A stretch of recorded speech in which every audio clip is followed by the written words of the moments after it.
मैं सबसे पहले आप में से हर एक को धन्यवाद देना चाहता हूँ जिनको ये संदेश मिला था कि पत्नी के लिए प्रार्थना करें। वो बहुत बहुत बीमार थी। हम नहीं जानते थे कि यह क्या था और नहीं जानते कि क्या बात जगह लेती है। यह बस गंभीर रूप से उल्टी हो रही थी और वो व्यावहारिक रूप से बेहोश थी और लगभग 105 बुखार था।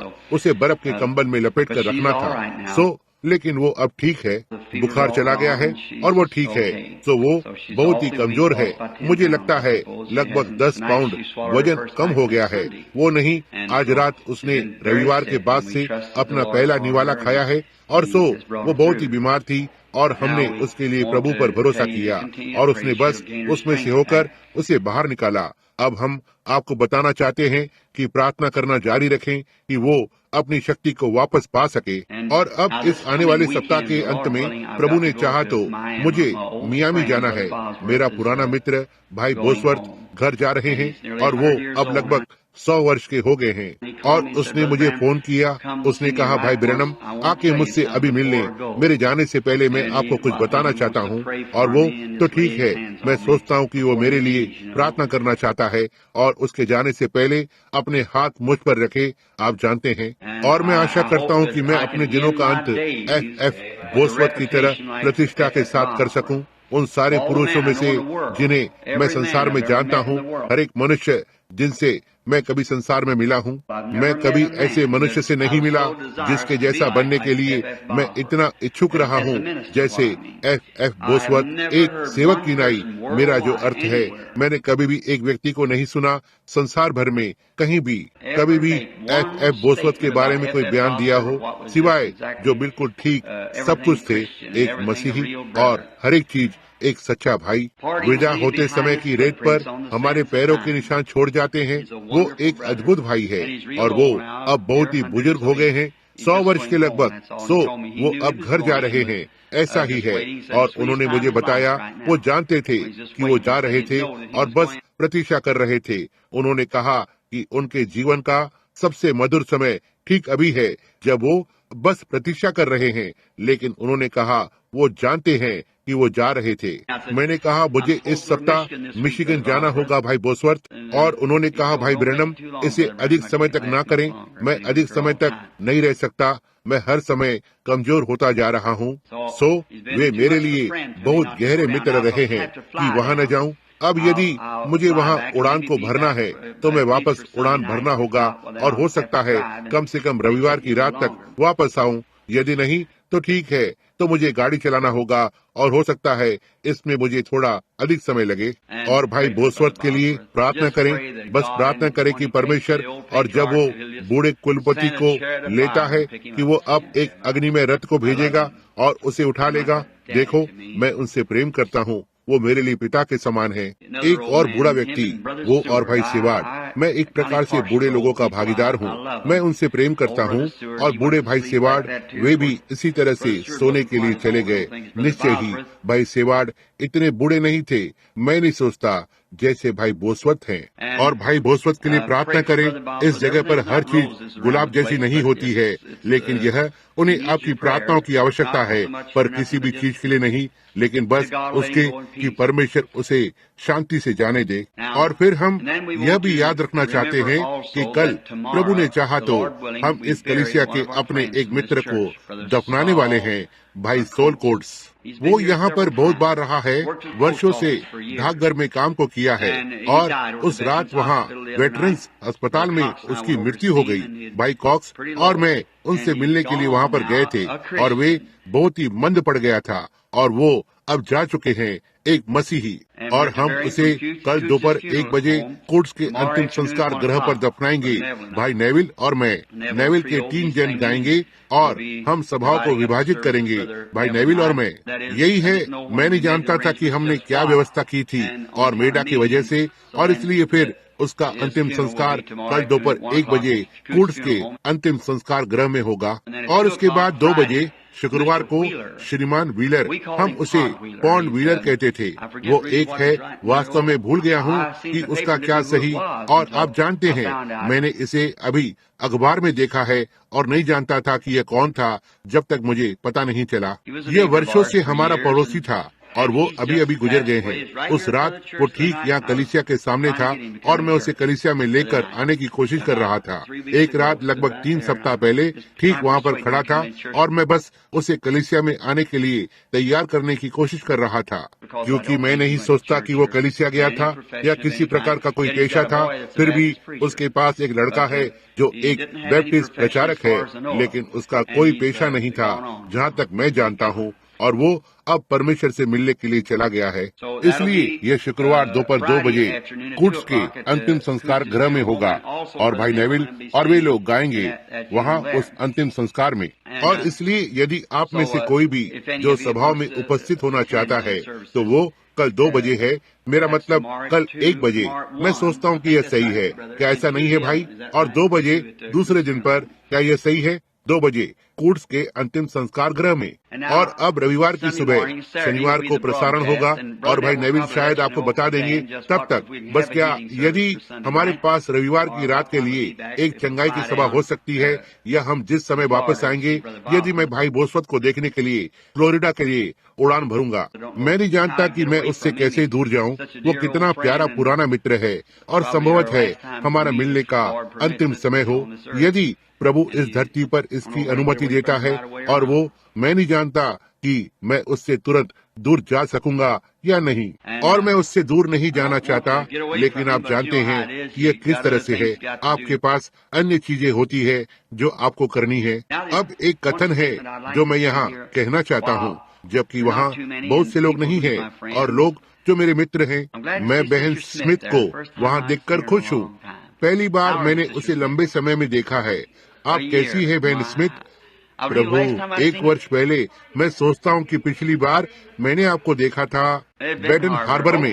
मैं आशा करता हूँ कि मैं किसी समय वहाँ पर जाऊँगा। यह ठीक है। मैं सोचता हूँ कि पिछली बार मैंने आपको लुइसविले में अंतिम संस्कार की सभा में देखा था, और मुझे बहन स्मिथ अच्छी तरह याद है हम कैसे मैं अक्सर उसे ट्रक में बैठा कर लाता था जब हम कलीसिया जाते थे। पुराने कोयले का डाबर इसके पीछे की ओर लटक रहा था और चक्के के प्रतिरोधक ऊपर और नीचे झूल रहे थे, और ये ठंडा था और मैं एक पैर बाहर की ओर करके बैठा होता। ओह प्रभु, तब से नदी में बहुत सारा पानी बह चुका था। बेन स्मिथ: जी हाँ श्रीमान, तो ठीक है। हम उन बहुमूल्य यादों के लिए प्रभु का धन्यवाद देते हैं और अब भी उससे प्रेम करते हैं। एक बात किसी को आश्चर्य हो सकता है, एक रात मैं भाई फ्लेमन से यहाँ रास्ते पर बात कर रहा था, और कभी तो किसी ने कहा जैसे ही सभा समाप्त हो जाती है, भाई ब्रैनम को कौन सी बात नीचे उतरकर और जाने को लगाती है। यहाँ यह बात ऐसी है, मेरी पत्नी अकेली होती है, देखा, और यदि मैं बात करता हूँ तो मैं आधी रात तक बात करूँगा और वो वहाँ पर होती है, ज्यादातर समय अकेली ही बैठी रहती है। और यही कारण है कि मैं जल्दी से उसके पास वापस जाता हूँ। आप देखते हैं, एक रात के समय में क्योंकि मैं बात करने लगता हूँ तो मैं बहुत देर तक बात करता हूँ। मैं इस पर 1.5 घंटे बात करूँगा। मैं बस उनके पास जाकर और यही नहीं कह सकता, आज रात आप कैसे हैं, आप कैसे हैं, आप कैसे हैं। मैं ऐसा नहीं करता हूँ। मैं बस रुककर और बात करने लगता हूँ, और कोई तो किसी विषय पर बात करने लगता है, और फिर मैं वहाँ 1 घंटे तक होता हूँ, देखा। और इसलिए वो बैठी रहती है और प्रतीक्षा करती है और इत्यादि। और इसलिए ऐसा है, मैं बस नहीं चाहता था कि आप ऐसा सोचे, क्योंकि मैं अपने मित्रों से मिलना नहीं चाहता और उनसे हाथ मिलाना नहीं चाहता और हमारी संगति को व्यक्त करना और आदि आदि।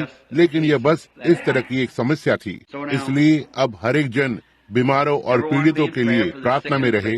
और श्रीमती हार्वे उस सारी परेशानी में है, वो ठीक हो रही है। जी हाँ श्रीमान। और मैं नहीं देखता, मैं अब वहाँ हो सकता है, जहाँ तक मैं जानता हूँ कोई तो यहाँ एक डॉक्टर है, और यदि मैं इस मंच पर गलत हूँ तो परमेश्वर मुझे क्षमा करे। लेकिन मैं विश्वास करता हूँ कि परमेश्वर उन डॉक्टरों को जिम्मेदार ठहराएगा जो उन्होंने महिला के साथ किया। मैं शल्य चिकित्सा में विश्वास करता हूँ, मैं दवाओं में विश्वास करता हूँ, निश्चय ही मैं इसका विश्वास करता हूँ। मैं सोचता हूँ कि परमेश्वर ने उन्हें यहाँ हमारी सहायता के लिए भेजा है, बिल्कुल वैसे ही जैसे उसने मोटर कारों और इत्यादि के लिए मैकेनिक को भेजा है। लेकिन वो छोटी महिला डॉक्टर ने उसे पीठ के बल लिटा दिया था और कहा वो कैंसर से भरी हुई थी, वहाँ उसका कुछ भी नहीं किया जा सकता है। बच्चों के समूह की छोटी माँ। मैं उसके पास जाकर और उसे समझाने की कोशिश की कि कैसे प्रार्थना के जरिए से, और वो बस एक युवा महिला ही है, लगभग 25 वर्ष की, और कैसे परमेश्वर ने उसके छोटे बच्चे को चंगा किया। इसे अब बच्चों के अस्पताल में चमत्कारिक बालक कहा जाता है, मस्तिष्क के बुखार से। और उस छोटे बच्चे की क्या ही भयानक स्थिति थी, और प्रभु ने इसे तुरंत ही चंगा कर दिया। वे डॉक्टर लोग इसे नहीं समझ सके। मैं श्रीमती हार्वे के पास गया और मैंने कहा, अब श्रीमती हार्वे, डॉक्टरों ने आपको छोड़ दिया है। जी हाँ श्रीमान, यह। और उसके पति ने कहा, हाँ, वहाँ कुछ भी नहीं किया जा सकता है, वह पूरी तरह से कैंसर से भरी हुई है। मैंने कहा, तो ठीक है, अब हम जो करना चाहते हैं वो है परमेश्वर पर विश्वास करें कि परमेश्वर चंगा करेगा, वो आपको चंगा करेगा। और मैंने कहा, यह किस तरह से होता है? हो सकता है कैंसर तुरंत ना छोड़े, लेकिन यदि हम प्रार्थना करते हैं तो कैंसर का जीवन छोड़कर चला जाता है। आप अभी भी कुछ समय के लिए बीमार हो सकती हैं, और मैंने कहा आपको तुरंत ही राहत मिल सकती है। और मैंने कहा तब कुछ दिनों के बाद आप हो सकता है पहले से अधिक बीमार हो जाएं। लेकिन मैंने कहा आपको अपने विश्वास को कैंसर के विरुद्ध रखना होगा। मैंने कहा यदि कैंसर जीवित रहता है तो आप मर जाते हैं, यदि कैंसर मर जाता है तो आप जीवित रहते हैं। और मैंने कहा अब हम प्रार्थना करेंगे।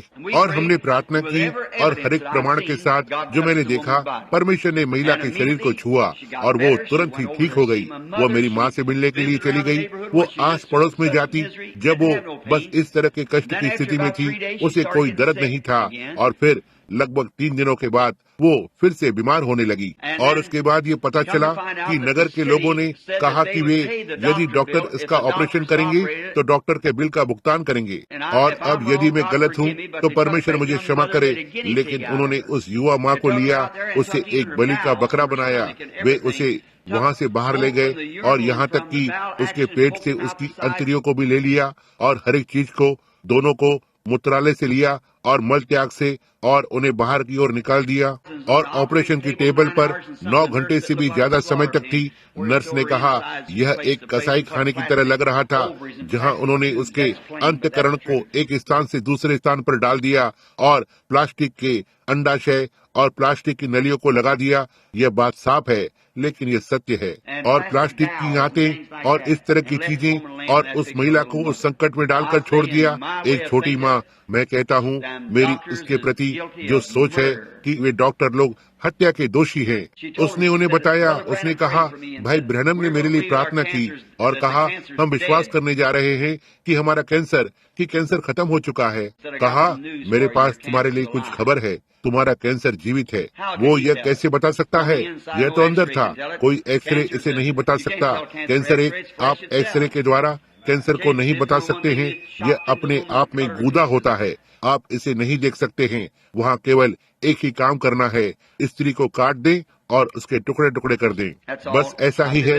अब यदि यह एक छोटी माँ रही थी, मैं बस उसके विश्वास को परमेश्वर के प्रति परखने देता हूँ, बजाय इसके कि किसी एक को इस तरह से बलि का बकरा बनाया जाए। अब यदि मैं गलत हूँ, यदि मेरे पास उद्देश्य गलत है, मैं चाहता हूँ कि परमेश्वर मुझे क्षमा करे।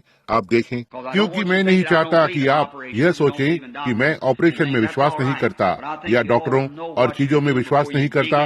यह ठीक बात है, लेकिन मैं सोचता हूँ कि आपको जानना चाहिए कि आप क्या कर रहे हैं। इससे पहले कि आप किसी व्यक्ति के अंदर खोज करें, उनका उपयोग केवल ऐसे ही प्रयोग के लिए न करें। यह सही है, और अब निश्चय ही वो नहीं जी सकती।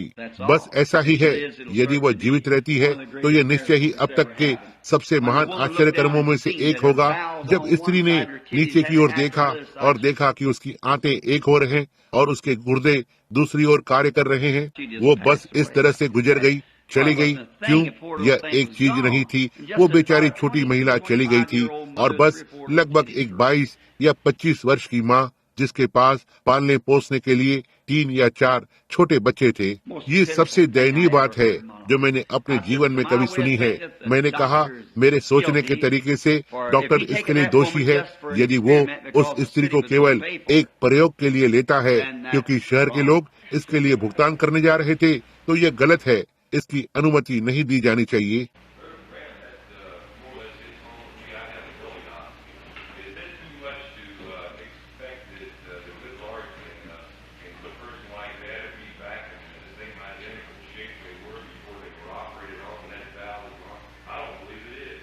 भाई, मैं आपको बताता हूँ, यह असंभव बात नहीं है और ऐसा नहीं है, यह संभव है और संभवत भी है, क्योंकि मैं कैलिफोर्निया में एक व्यक्ति को जानता हूँ जिसका एक हाथ कट गया था। आप सभी स्वयं इसे अखबार में देख रहे हैं, जिसके लिए प्रार्थना की गई थी, और यह हाथ यहाँ ऊपर की ओर था, यहाँ तक बढ़ गया है, इतना तक कि अब इस पर उंगलियां बाहर आ रही थी, कोहनी से होते हुए, कलाई में से होते हुए, हाथों में से होते हुए, और हथेली से जुड़ने वाला कुछ भाग उंगलियों पर पीछे था। आप देखते हैं, यह मैं सोचता हूँ हर महीने विश्वास के संदेश वाक में छापा है, यहाँ तक कि जब उसने अपने हाथों को इस तरह से बाहर निकला हुआ पाया, तो इसने दिखाया कि उसका हाथ कहाँ से गया था, जहाँ से बढ़ चुका है। हर महीने ये कैसे आता है? लगभग 1 वर्ष से।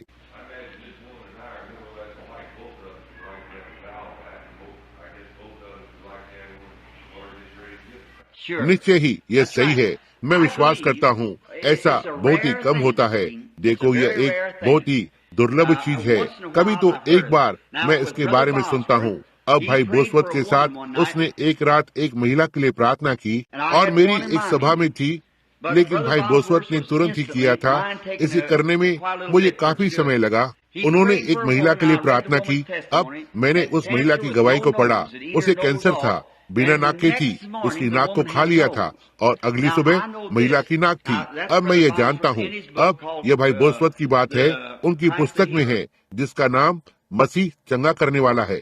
मैं सोचता हूँ या तो आनंद लेने वाला इस किताब में है। अब यह स्त्री की गवाही में है, जो उसके नाम और पते के साथ है, और उसके पास पड़ोसी और डॉक्टर और हर एक चीज है, जो इसे साबित करते हैं कि ऐसा हुआ है। अब लिटिल रॉक अकरसांस में एक रात एक कमरे में मैंने वहाँ प्रार्थना की। लिटिल रॉक में नहीं, लेकिन जॉन्सबोरो में।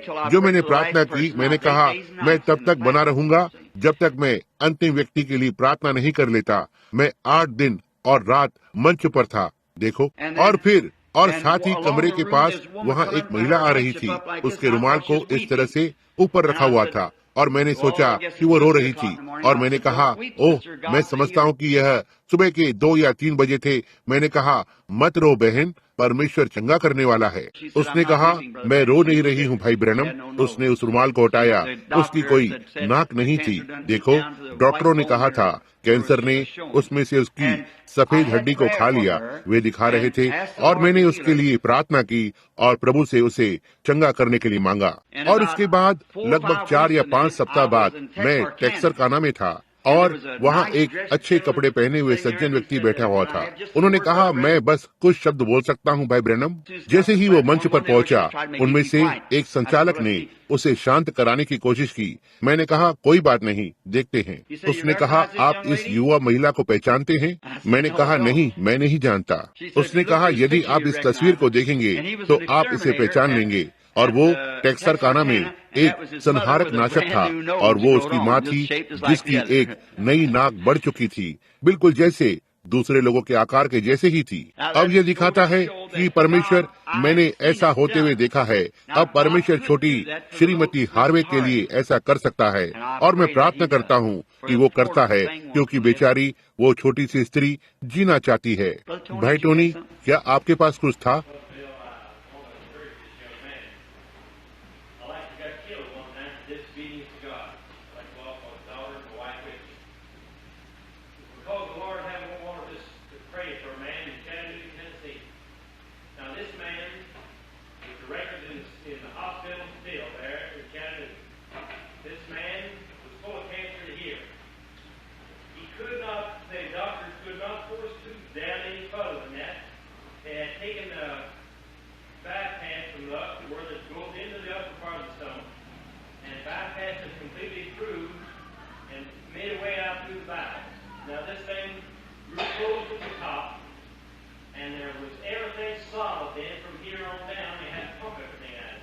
Now, this man could not swallow even salad.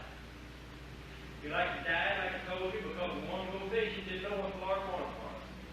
And we found we were all the way to the Gulf of Mexico and had to come back because of a terrible storm. It wasn't even season far to us, but it did. For 4 days and nights, and we finally come back there. We was going to go on out to a lake out past, but the lake's 19 miles out of Chattanooga. And then the accident axle in the trailer cut right straight in half and dropped him right down. It's about 3 blocks.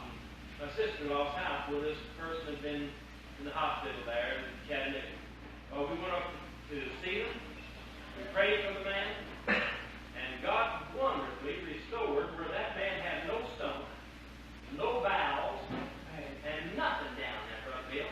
And that God restored that man completely whole from him down. Now that's nothing at all. Sure. Very simple. आमीन आमीन। जी हाँ, यह भी अच्छा है। हाँ, वो निश्चय ही से करेगा। वो एक चंगा करने वाला है।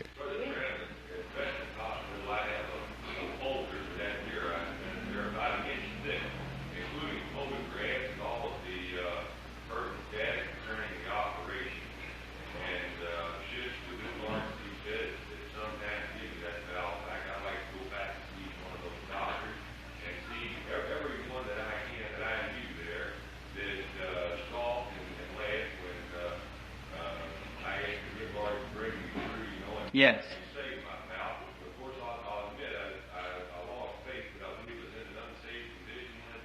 Yes. Yes, brother. Not for myself so much. I get along good like I am. Just like I am. I function good. I'm healthy. But still in all, I'm not like the good Lord made me to begin with. And for the glory of God, it'd be a great thing to Amen.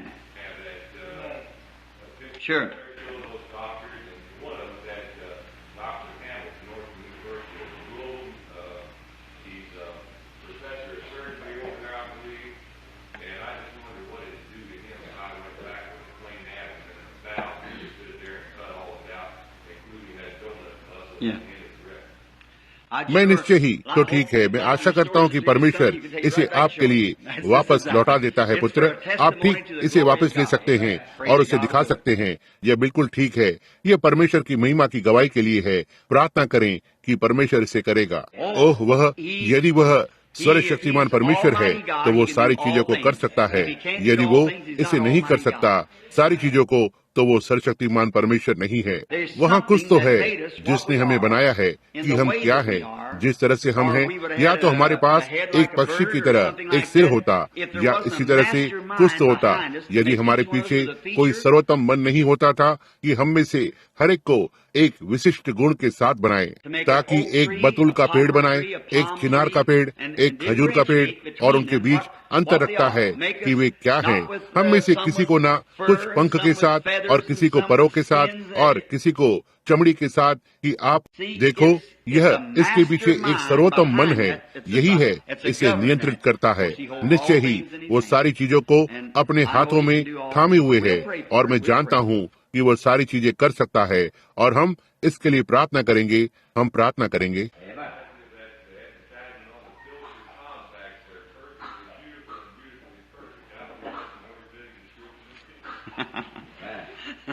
सही बात है।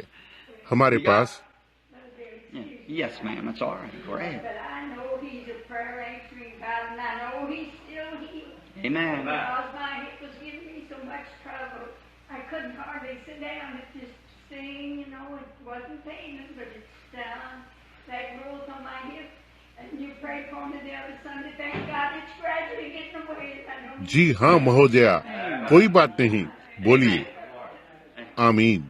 आप जानते हैं, मैंने सोचने की कोशिश की है, बहन स्नाइडर, एक बार जब मैं यहाँ उस अभिषेक में खड़ा हुआ था, मैंने सोचा, मैंने भाई कॉस्ट को बताया, मैंने कहा, मैं यहाँ तक आराधनालय में उन विचारों को परखने के स्वभाव में अब और अधिक जाने की कोशिश नहीं करूंगा। ओह, आप नहीं जानते कि कैसे शैतान मुझे एड़ी के पास काटता है बहन। वो किस तरह से करता है, आप जानते हैं, मुझे इन मनों को परखने के विषय में बताते हुए। और यहाँ यह मालूम पड़ा कि श्रीमती वुड की बहन यहाँ, मैंने उनके लोगों में से किसी को भी कभी नहीं देखा है। उनमें से एक झुंड उस समय के दौरान चंगा हो गया था, और हर कोई, क्यों, आप जानते हैं, यह उन लोगों की एक बड़े प्रतिशत की संख्या है जो चंगे हुए थे। और उसके बाद, अब अजीब बात है, उसकी बहन, मैंने उसके साथ एक रात का खाना खाया था, उससे लगभग 2 सप्ताह पहले। ओह, यह वहाँ दूर केंटकी के पहाड़ों में है। और मैं बस इतना ही जानता हूँ कि उसकी आवाज श्रीमती वुड जैसी थी, और कमरे में बहुत ज्यादा रोशनी नहीं थी, और किसी भी तरह से मैंने कभी भी उसकी ओर ध्यान नहीं दिया। मैंने उसके पति के साथ अधिक बात की बहन ने खाना तैयार किया और हम बाहर जाकर और बैठ गए और खाया और वापस अंदर आए। मैंने उसके पति से बात की, उठकर और बाहर चला गया। और परमेश्वर जो मेरा पवित्र न्यायी है वो जानता है, इस पुलपिट के पास खड़ा हुआ हूँ, मैंने कभी भी उस महिला को नहीं पहचाना। और फिर चंगाई की सभा समाप्त होने के बाद मैंने पापियों को पश्चाताप करने के लिए वेदी पर बुलाया और वो इसके विरोध में बहुत ही हटी रही थी और उसने पश्चाताप किया और अपना जीवन मसीह को दे दिया। अपने हाथ को उठाया कि वो अपना जीवन मसीह को समर्पित कर दे और रो रही थी। सारे अभिषेक के चले जाने के बाद मैं वेदी की पुकार को कर रहा था और आदि और फिर मुड़ा और यहाँ एक दर्शन आया और मैंने उसके भाई को देखा जो एक बहन थी, ये उसकी बहन थी और वे एक साथ थे। और मैंने सोचा कि ये चार्ली की पत्नी थी, क्योंकि मैं जानता था कि उस दिन मेज पर बैठी हुई थी वहाँ चार्ली के घर पर उसकी छोटी पत्नी, वो छोटी सी स्त्री। प्रभु ने मुझे एक परेशानी दिखाई जो उसकी थी और उसी घड़ी से प्रभु ने उसके शरीर को छुआ। अब वहाँ उसकी मेज पर बैठी हुई है टोनी। जहाँ हम थे वहाँ पर गिलहरी के शिकार पर गए थे और प्रभु ने उसके शरीर को छुआ और इस चीज को ले लिया जो उसने सारे जीवन भर पहना था, उससे दूर कर दिया। बस वहाँ पर बैठा हुआ और वो छोटी महिला हमेशा ही मेज के दूसरे छोर पर खाना खाती थी, लेकिन आज वो ठीक सीधे घूमकर आती है और अपनी कुर्सी को अंदर घुमाती है और ठीक मेरे बगल में खाना खाती है। वो कभी नहीं जानती थी कि वो क्या कर रही थी। उसका पति इस तरह से बैठा हुआ है और भाई बैक्स वहाँ बैठे हुए हैं और हम बात कर रहे हैं और वह उधर चली गई और अपनी कुर्सी को ले लिया और इसे यहाँ मेरे बगल में रख दिया और यह एक उद्देश्य के लिए था। प्रभु ने ठीक वहाँ पर एक दर्शन को दिखाया और मैंने उसके पति को बाहर बुलाया क्योंकि यह एक महिला की परेशानी थी। मैंने उसे बताना आरंभ किया कि क्या घटित हुआ था। उसने कहा, भाई ब्रैनम, बिल्कुल इसी तरह से हुआ था, बिल्कुल इसी तरह से। और वहाँ उसने महिला को बताया और प्रभु ने उसे चंगा किया। ठीक है। और फिर उस रात्रि सभा के समाप्त होने के बाद और यह दूसरी बहन, मैंने इस युवा चार्ल्स और इस महिला को एक साथ देखा। मैंने सोचा वो अवश्य ही उसकी पत्नी होगी, लेकिन उसकी पत्नी एक सुनहरे बाल वाली है और यह तो एक अश्वेत सर वाली महिला है। और मैंने इस बात पर ध्यान दिया कि दर्शन यहाँ पर एक कोने में लेकर गया और वो वहाँ बैठी हुई अपनी आंखों को पोंछ रही थी और प्रभु ने एक दर्शन को दिखाया। उसके बाद वो वेदी की पुकार, प्रार्थना सभा समाप्त होने के बाद बीमारों की चंगाई और वेदी की पुकार की गई थी और परमेश्वर तब तक रुका रहा जब तक उसने पश्चाताप नहीं किया और उसने अपने जीवन को दे दिया और फिर घूमकर और उसे चंगा कर दिया। और उसके पास उसकी परेशानियों ने उसे वर्षों तक सूजन दिया था और वो बहुत अधिक कमजोर हो गई और हर एक चीज, यहाँ तक कि उसके पैरों पर झुर्रियां पड़ गई जहाँ उसमें से सब कुछ निकल गया था। विष उसके शरीर से निकल गया। उससे बेहतर महसूस कर रही थी जो उसने कभी वर्षों में महसूस किया था।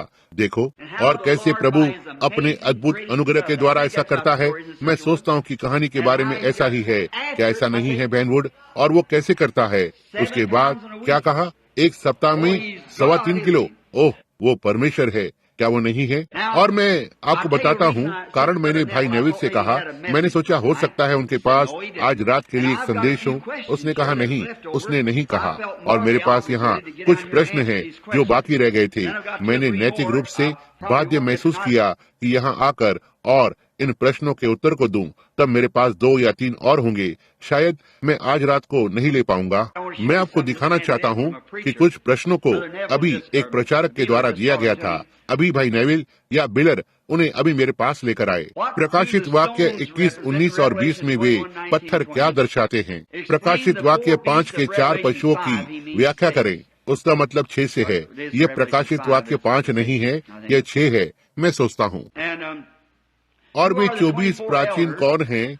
उत्पत्ति 38 के लाल रंग के सूत या धागे का क्या अर्थ था? वे उपहार कहाँ भेजे जाने हैं जो प्रकाशित वाक्य 11 के 2 गवाहों की मृत्यु के संबंध में है? 1000 वर्ष के राज्य के बाद वे संत कहाँ पर होंगे और उनके पास किस प्रकार के शरीर होंगे? हम दूतों का न्याय कैसे करेंगे?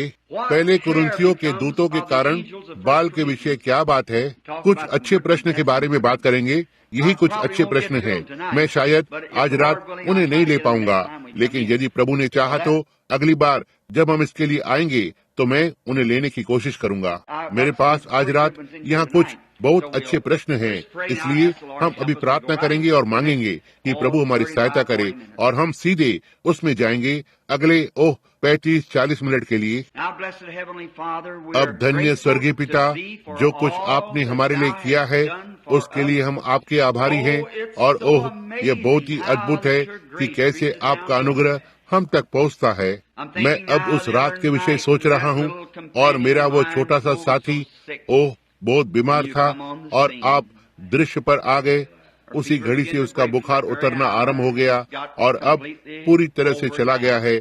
मैं आपको धन्यवाद देता हूँ और बस प्रार्थना करता हूँ कि आप हर एक के साथ होंगे जिन्होंने आज रात एक विनती को मांगा है। और हम थोड़ा कुछ ही जानते हैं, जब तक यह हमारे अपने घर में नहीं आता है इसका क्या अर्थ होता है। एक छोटी सी प्रार्थना। हे परमेश्वर, क्या आप कितने वास्तविक हो जाते हैं उस घड़ी में जब एक डॉक्टर चला जाता है और कहता है, मैं नहीं जानता, मैंने कभी भी किसी को भी इस तरह से व्यवहार करते नहीं देखा, और फिर प्रभु यीशु दृश्य पर आगे बढ़ता है। हे परमेश्वर, आप हमारे लिए बहुत ही वास्तविक हैं और हम इसके लिए बहुत ही खुश हैं। हम प्रार्थना करते हैं कि आप हमें हमारे सारे आलस्य से भरे तौर तरीकों के लिए और हमारे मूर्खता भरे तौर तरीकों के लिए क्षमा करें। और बस हमें स्मरण करें प्रभु कि हम एक अंधेरी दुनिया में मनुष्य देह हैं, जो एक अंधकार और पाप और गड़बड़ी का संसार है, और हम एक पर्दे में से होकर देख रहे हैं जैसा कि यह हमारे चेहरे के ऊपर था, और हम केवल वही देखते और जानते हैं जैसा कि हम यहाँ मनुष्य के रूप में करते हैं। लेकिन किसी दिन जब वो पर्दा उठ जाता है, हम आपको आमने सामने देखेंगे और जानेंगे जैसा कि हम जानते हैं। यही वो दिन है जिसके लिए हम इच्छा को रखते हैं। हम प्रार्थना करते हैं पिता कि आप हमारी सहायता करेंगे जब हम लोगों को परमेश्वर के वचन को बताने का यत्न करते हैं। उनके अनुरोध के अनुसार हम में से सारी बीमारी को ले लीजिए। हमें आपकी आवश्यकता है प्रभु, और हम प्रार्थना करते हैं कि आप इसे प्रदान करेंगे। आपकी दया हम पर की जाए, क्योंकि हमने इसे यीशु के नाम में मांगा है। आमीन। अब प्रश्नों के उत्तर देने में मैं देश में सबसे बेहतर नहीं हूँ, आप जानते हैं, लेकिन मैं बस अपनी सबसे अच्छे जानकारी से उत्तर को दूंगा। यहाँ वो एक था जिसके साथ मैंने उस रात को आरंभ किया था और मुझे रुकना पड़ा था। एक आत्मा के द्वारा हम सब ने मसीह की देह में बपतिस्मा लिया है। आप सभी को याद होगा कि यही वो सवाल था जिस पर मैं था। अब यह निश्चय ही 1 कुरिन्थियों 12 में पाया जाता है।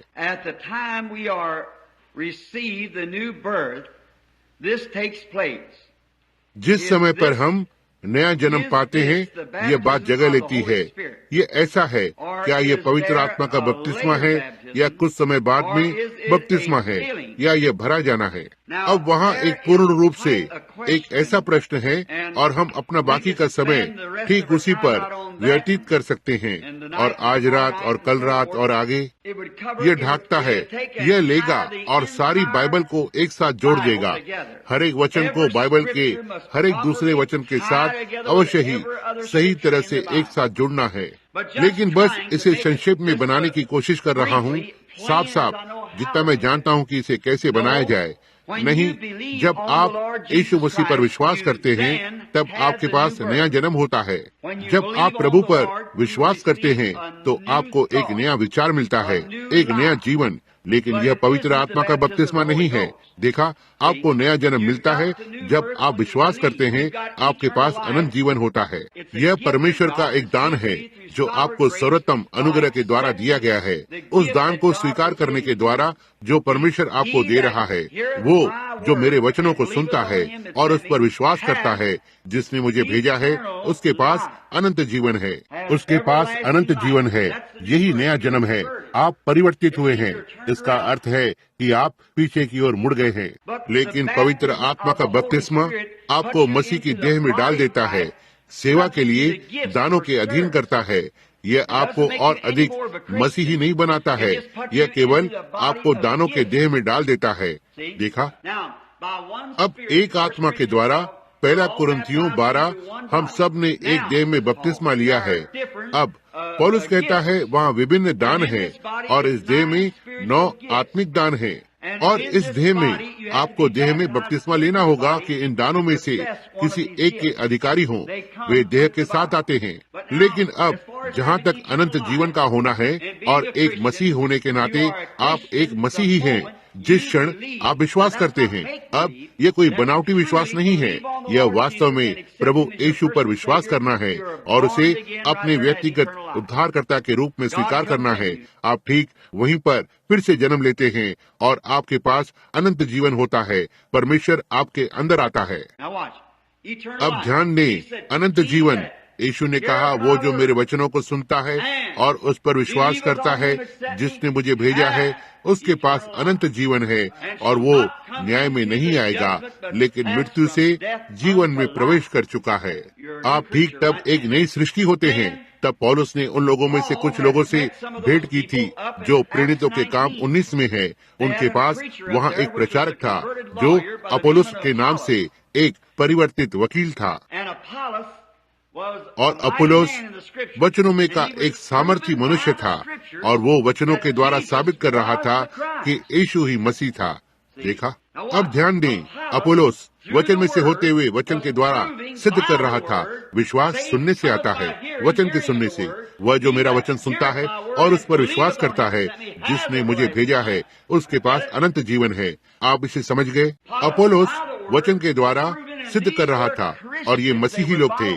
वे अनुकरण करने वाले चेले थे और अपोलोस वचन के द्वारा सिद्ध कर रहा था कि यीशु ही मसीह था, और उन्होंने बहुत आनंद किया और वचन को ग्रहण किया। वे अब तक केवल यूहन्ना के बपतिस्मा को ही जानते थे।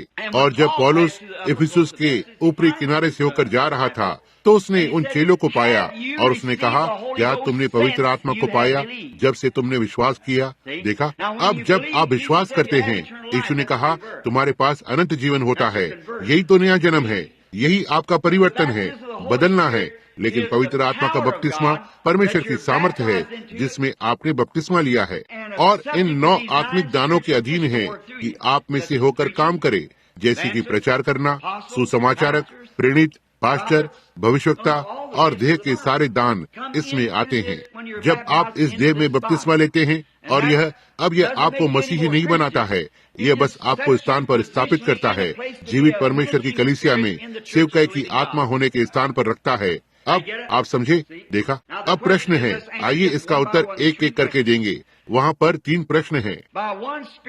एक आत्मा के द्वारा हम सब मसीह की देह में बपतिस्मा लेते हैं, यह सही है। 1 कुरिन्थियों 12 इसका उत्तर देता है। ठीक है? उस समय पर नए जन्म को पाते हैं, यह जगह को लेता है। ये कब है?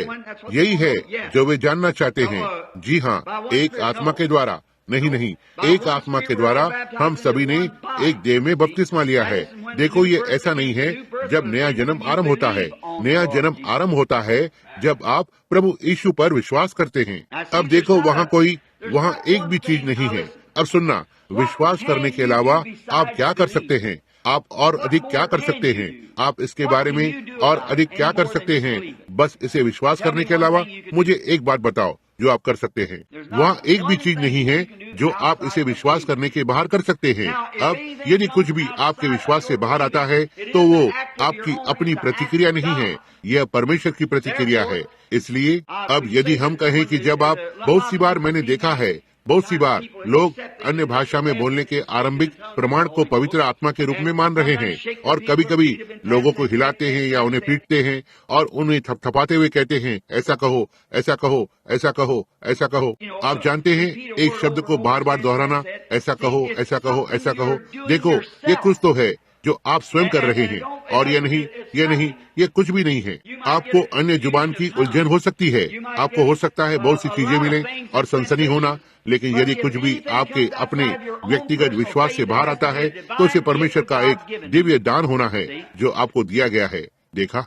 और एक आत्मा के द्वारा हम सब ने एक देह में बपतिस्मा लिया है, यह सही बात है। देखो, पवित्र आत्मा का बपतिस्मा नए जन्म से भिन्न प्रतिक्रिया है। एक जन्म होता है, एक बपतिस्मा होता है। एक आपके लिए अनंत जीवन को लाता है, दूसरा वाला आपको सामर्थ देता है। यह अनंत जीवन में सामर्थ को देता है, देखो, कार्य को करने के लिए। अब आपने इसे समझा तो ठीक है। अच्छी बात है। अब यहाँ पर एक और है, दूसरा आता है, सबसे अच्छा जो मेरे पास उस रात को था। यीशु का आत्मा 3 दिन तक कहाँ था? उसकी देह क्या कब्र में थी? उसका आत्मा कहाँ पर था? अब उसकी आत्मा, यदि आप वचनों में से होकर जाएंगे तो ठीक है, हम बस बहुत से स्थानों को दिखा सकते हैं, लेकिन मैं सोचता हूँ बाइबल किसके पास है? भाई स्ट्राइकर, आपके पास बाइबल है तो ठीक है। भाई नाइविल, आपके पास एक है। मेरे लिए भजन संहिता 16:10 निकालें। और किसके पास है? बहन वुड, आपके पास वहाँ एक बाइबल है तो ठीक है। भाई स्ट्राइकर, ठीक है, दोनों में से कोई एक। आप मेरे लिए प्रेरितों के काम 2:27 निकालें। प्रेरित 2:27। और अब पहले स्थान पर, जब यीशु मरा, जब आप मरते हैं तो आपका शरीर मरता है। मृत्यु शब्द का अर्थ होता है अलग होना, बस अपने प्रियजनों से अलग होना। लेकिन यहाँ उसने यह कहा संत यूहन्ना के 11वें अध्याय में, वो जो सुनता है, नहीं, मैं आपसे क्षमा चाहता हूँ, यह संत यूहन्ना 5:24 में है, वह जो मेरे वचनों को सुनता है उसके पास अनंत जीवन है। यीशु ने मार्था से कहा, जो उससे भेंट करने आई, उसने कहा, यदि तू यहाँ पर होता तो मेरा भाई नहीं मरता, लेकिन अब भी जो कुछ भी तू परमेश्वर से मांगेगा, परमेश्वर तुझे वो देगा। उसने कहा, मैं पुनरुत्थान और जीवन हूँ। देखा, वह जो मुझ पर विश्वास करता है, यद्यपि वो मर भी जाए तो भी वह जीवित रहेगा, और जो कोई जीवित है और मुझ पर विश्वास करता है वो कभी नहीं मरेगा। अब हम में एक भाग है जो मरता नहीं है, और जैसा कि मैं वचनों की पंक्ति में से होकर आया हूँ, हर एक चीज जिसका आरंभ है उसका अंत होता है। ये ऐसी चीजें हैं जिनका कोई आरंभ नहीं है, जिसका कोई अंत नहीं है। इसलिए जब हम मसीह को, परमेश्वर को स्वीकार करते हैं तो हम परमेश्वर के पुत्र और पुत्रियां बन जाते हैं, और हमारा जीवन बस उतना ही अनंत है जितना कि परमेश्वर का जीवन अनंत है। हमारे पास अनंत है। अब वो शब्द सदा के लिए, हम इसमें से होकर गए हैं। सदा के लिए शब्द समय की एक अवधि है, सदा के लिए, और ये जोड़ता है सदा के लिए। और हमने यहाँ पाया इसका अंत है, बिल्कुल वैसे ही जैसे सारे कष्टों का अंत है, और सारी बीमारियों और सारे दुख और सारे दंड का और अधोलोक का अपने आप में एक अंत होता है। लेकिन अनंत जीवन का कोई अंत नहीं होता है, क्योंकि इसकी कोई शुरुआत ही नहीं थी। यह कभी भी मर नहीं सकता, क्योंकि यह कभी जन्मा नहीं था। इसके दिनों की कोई शुरुआत नहीं थी, इसके समय का कोई अंत नहीं है। अब केवल एक ही जरिया है कि हम अनंतता में जी सकते हैं, वो है कुछ ग्रहण करने के जरिए से जो कि अनंत है। और परमेश्वर था, इससे पहले कि वहाँ कुछ भी होता, यह परमेश्वर था। परमेश्वर का कभी भी आरंभ या अंत नहीं था, और परमेश्वर यह महान आत्मा था। हमने उसका चित्रण उस मेघधनुष के 7 रंगों के समान किया है, जो ढाकता है। धनुष वास्तव में पृथ्वी को ढांपता, यदि यह पृथ्वी पर नहीं टकराता। यह पृथ्वी की वर्कता के घेरे में बस एक पानी है जो इसे बनाता है। लेकिन अब जबकि परमेश्वर अनंत है और वह सिद्ध था, सिद्ध प्रेम, सिद्ध शांति, सिद्ध आनंद, सिद्ध संतुष्टि, वे सारी 7 आत्माएं, जैसा कि हम प्रकाशित वाक्य में पाते हैं, वे बाहर आती हैं।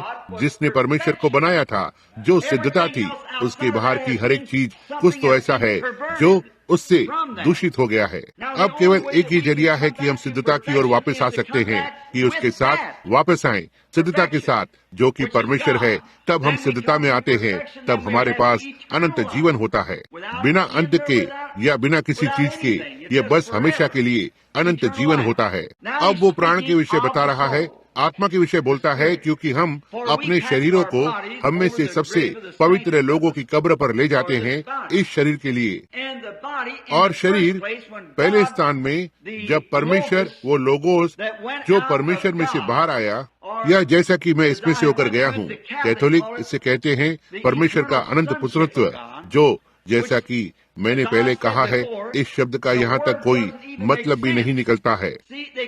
देखो, एक अनंत पुत्र नहीं हो सकता है, क्योंकि एक पुत्र का आरंभ होना था, और इसलिए यीशु का आरंभ था, परमेश्वर का कोई आरंभ नहीं था। देखा, लेकिन पुत्र, अनंत पुत्रत्व नहीं था। लेकिन वो पुत्र जो आरंभ में पिता के साथ था, वो लोगोस था, जो परमेश्वर में से बाहर आया था। और यह परमेश्वर का दैविक शरीर था जो बाहर निकला, मानव आकार में, जिसके पास ऐसी आंखें नहीं थी जैसे आप देखते हैं, एक बेहतर आंख थी।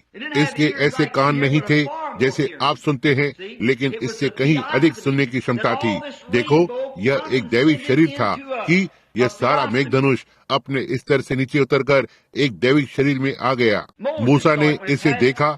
जब यह इस तरह से चट्टान में से होकर निकला, उसने पीछे के भाग को देखा, कहा यह एक मनुष्य की तरह दिखाई देता है।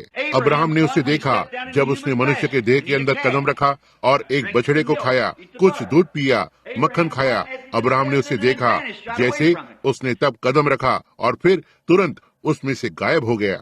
हम देखते हैं कि हमारे शरीर धरती के 16 तत्वों से बने हैं। वे बस एक साथ आते हैं और परमेश्वर ने उन्हें एक साथ रखा और इन देहों में 2 दूतों को रखा। वे दूत जो खड़े होकर और बातें की, और दूत मनुष्य थे उस एक और उस समय पर। अब ध्यान दें, हम ये पाते हैं मल्कीसेदेक कौन था सिवाय स्वयं परमेश्वर के। यह कोई और नहीं हो सकता था, क्योंकि वो शालेम का राजा था, जो कि यरूशलेम है। उसका कोई पिता या माता नहीं था। यीशु नहीं हो सकता था, क्योंकि उसके पिता और माता थे। उसके दिनों की कोई शुरुआत नहीं थी, ना ही जीवन का कोई अंत था। केवल एक ही है जिसके पास यह होता है, यही परमेश्वर है। यह परमेश्वर था जो यहाँ एक दैविक शरीर में वास कर रहा था। देखा, ध्यान दें, शालेम का राजा। अब परमेश्वर युग में से होते हुए अपने लोगों में से होकर जिया है।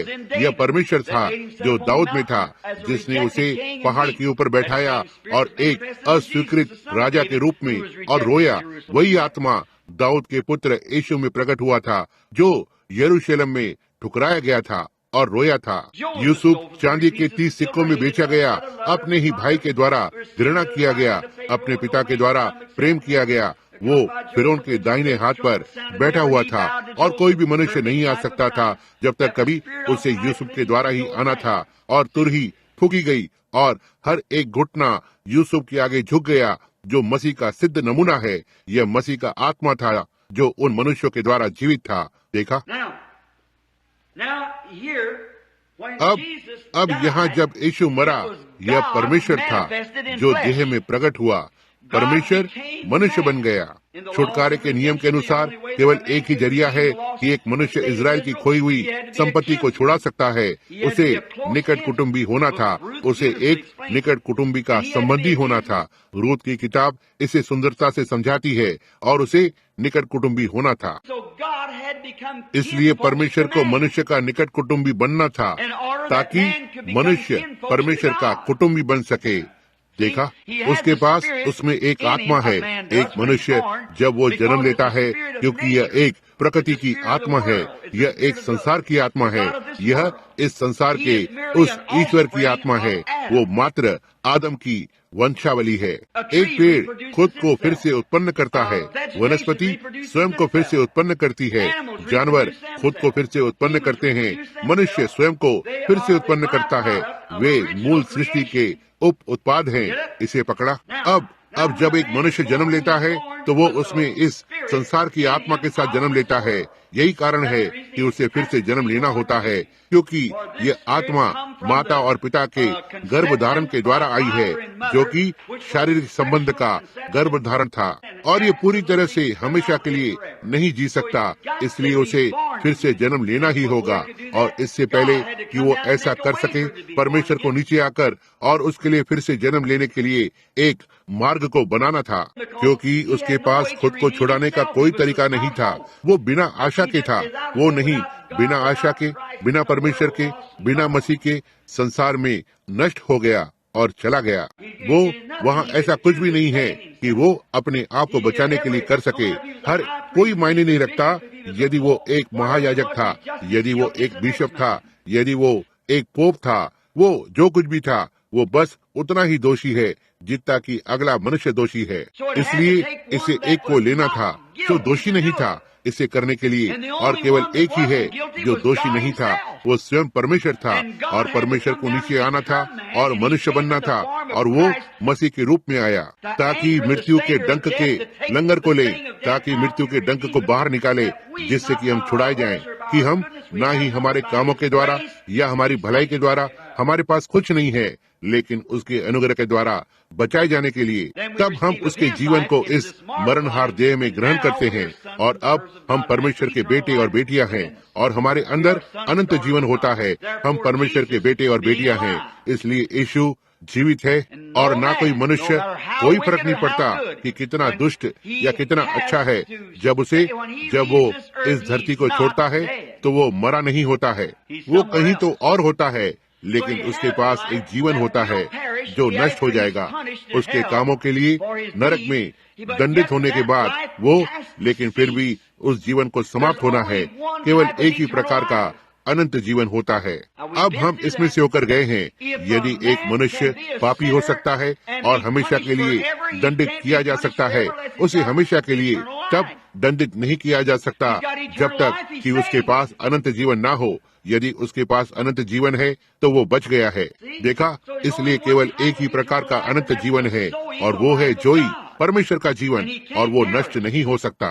लेकिन दुष्ट लोग प्रतीक्षा करने के स्थान में होते हैं, पीड़ा में, उनके न्याय के लिए, ताकि शरीर में किए गए कामों के अनुसार न्याय किया जाए अंतिम दिन में। अब लेकिन हम किसी मनुष्य के पाप उनके आगे जाते हैं, कुछ उनके पीछे जाते हैं। अब यदि हम अपने पापों को स्वीकार करते हैं तो वो हमें क्षमा करने के लिए है, इसलिए हमें कभी भी परमेश्वर के न्याय के लिए खड़े नहीं होना पड़ेगा। आप समझ गए? देखो रोमियो 8:1, इसलिए अब उन पर कोई दोष नहीं है जो मसीह यीशु में है। जो मसीह में है यही है जो मृत्यु से पार होकर जीवन में प्रवेश कर चुका है। देखो, हम पर कोई दोष नहीं है, और हम मसीह यीशु में हैं, जो शरीर के अनुसार नहीं चलते लेकिन आत्मा के अनुसार चलते हैं। देखा, वो जो मेरे वचनों को सुनता है, उस पर विश्वास करता है, जिसने मुझे भेजा है, उसके पास अनंत जीवन है।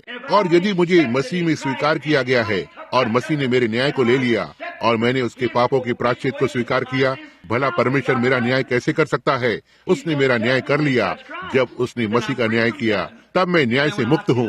फिर जब मैं लहू को देखूंगा तो मैं तुम्हें छोड़कर निकल जाऊंगा। देखा, लेकिन अब दुष्ट ऐसा नहीं है, वो पीड़ा के स्थान में चला जाता है, और हम जानते हैं कि यह सच है। दुष्ट जीवित है, वो एक पीड़ा के स्थान में होता है, वो एक ऐसे स्थान पर है जहां वो नहीं जानता। इसी तरह से ये आत्मिकवादी और बिचवाई करने वाले लोगों की इन आत्माओं को बुलाते हैं जो चले गए हैं। किसी प्रकार का खिलवाड़ और गंदे चुटकुले और चीजें जो वे सुनाते हैं, यदि आपने कभी उन्हें देखा होगा तो ठीक है, क्यों वे नहीं इस कुमारी पाइपर को देखें। इससे पहले मेरे लेख डोनी मार्टिस का अद्भुत कार्य पर जाएं। कितनों ने उस लेख को पढ़ा है? जी हाँ, आप में से बहुतों ने पढ़ा है, निश्चय ही, और यह रीडर्स डाइजेस्ट में है। क्या आपने ध्यान दिया? इसके ठीक पहले कुमारी पाइपर आगे गई, सबसे बड़ी आत्मिकवादी जिसे संसार ने कभी जाना है।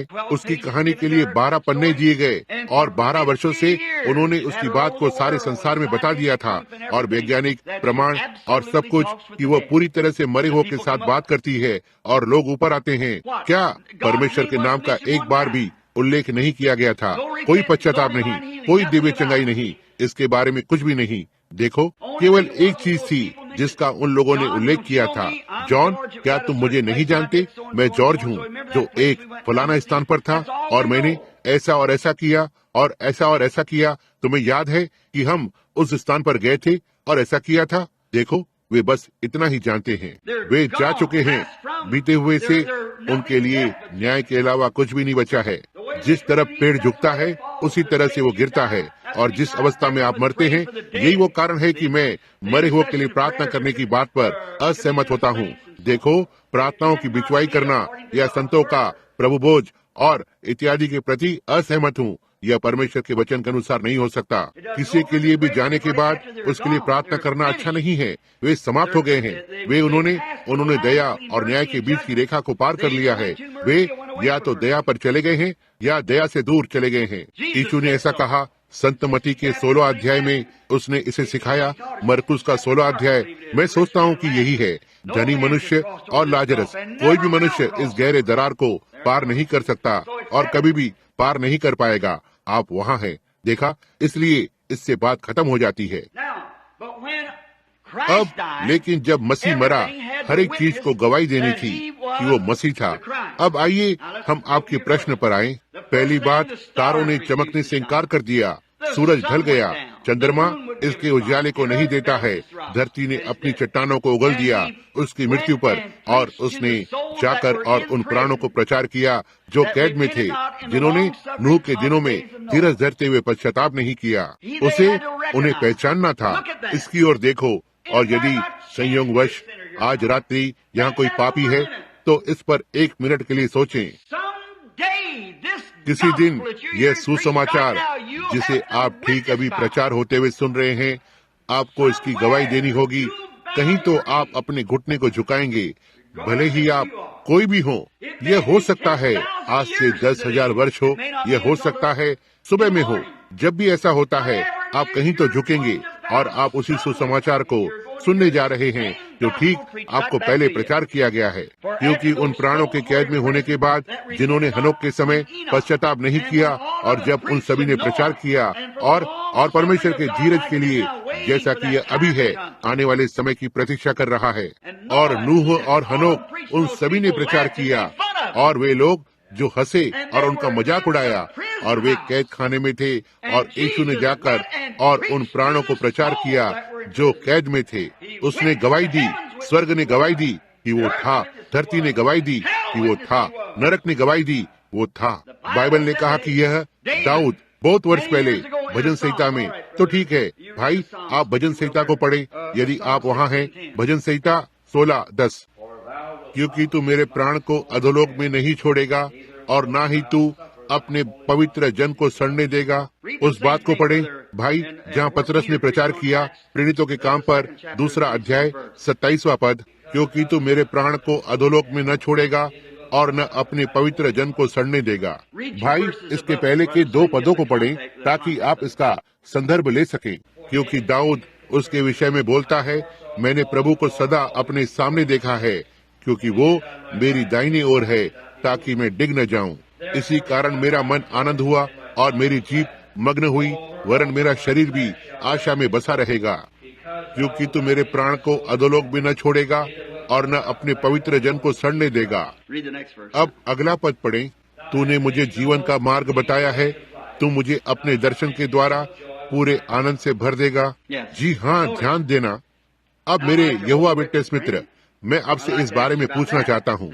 देखा, यदि अधोलोक एक स्थान है, पाताल लोक, परलोक, जो कुछ भी आप इसे कहना चाहते हैं, यदि यह कब्र पर समाप्त हो जाता है, तो फिर उसने क्यों कहा, मैं अपने प्राण को अधोलोक में नहीं छोड़ूंगा, ना ही मैं तेरे पवित्र जन को सड़ने दूंगा? इसके बारे में किस तरह से है? देखा, यहाँ उसकी देह कब्र में थी और उसका प्राण अधोलोक में था, प्रचार कर रहा था, जीवित। इसके बारे में क्या? वह फिर से उसके दैविक शरीर में था। उसका प्राण वहाँ उन लोगों के साथ था जो दैविक शरीर में भी थे, और उन्हें गवाही दे रहा था कि उन्होंने धीरज धरते हुए पश्चाताप नहीं किया। वो दूसरे शब्दों में, उसने द्वार पर खटखटाया, और जब द्वार सर से खुल गया और वे सारे प्राण जिन्होंने पश्चाताप किया, उसने कहा, मैं स्त्री का बीज हूँ, मैं वो एक हूँ जो यहाँ हनोक, वहाँ स्वर्ग में एक और स्थान। उन 3 स्थानों को अब कभी भी न भूलना, दुष्टों का स्थान, धर्मी का स्थान और स्वयं नरक। देखा, बिल्कुल जैसे स्वर्ग की त्रिएकता, जैसे पिता, पुत्र और पवित्र आत्मा, जैसे पशु की त्रिएकता, झूठा भविष्यवक्ता, वो पशु और उस पशु की छाप, और ये सब याद रखें, यह सब त्रिएकता में है। त्रिएकता एक को सिद्धता बनाती है, एक सिद्धता है, आप सिद्ध हैं। 3 में से एक, प्राण, शरीर और आत्मा, पानी, लहू और नसें। देखो, आप जो कुछ भी थे, आपको एक सिद्धता को बनाने के लिए 3 को लेना होगा। कांच का एक 3 कोनों वाला टुकड़ा लें और उस पर सूर्य के प्रकाश को रखें। आपके पास एक सिद्ध मेघधनुष होता है। देखो, हर एक चीज आपके पास 3 होना है ताकि एक सिद्ध को बनाए।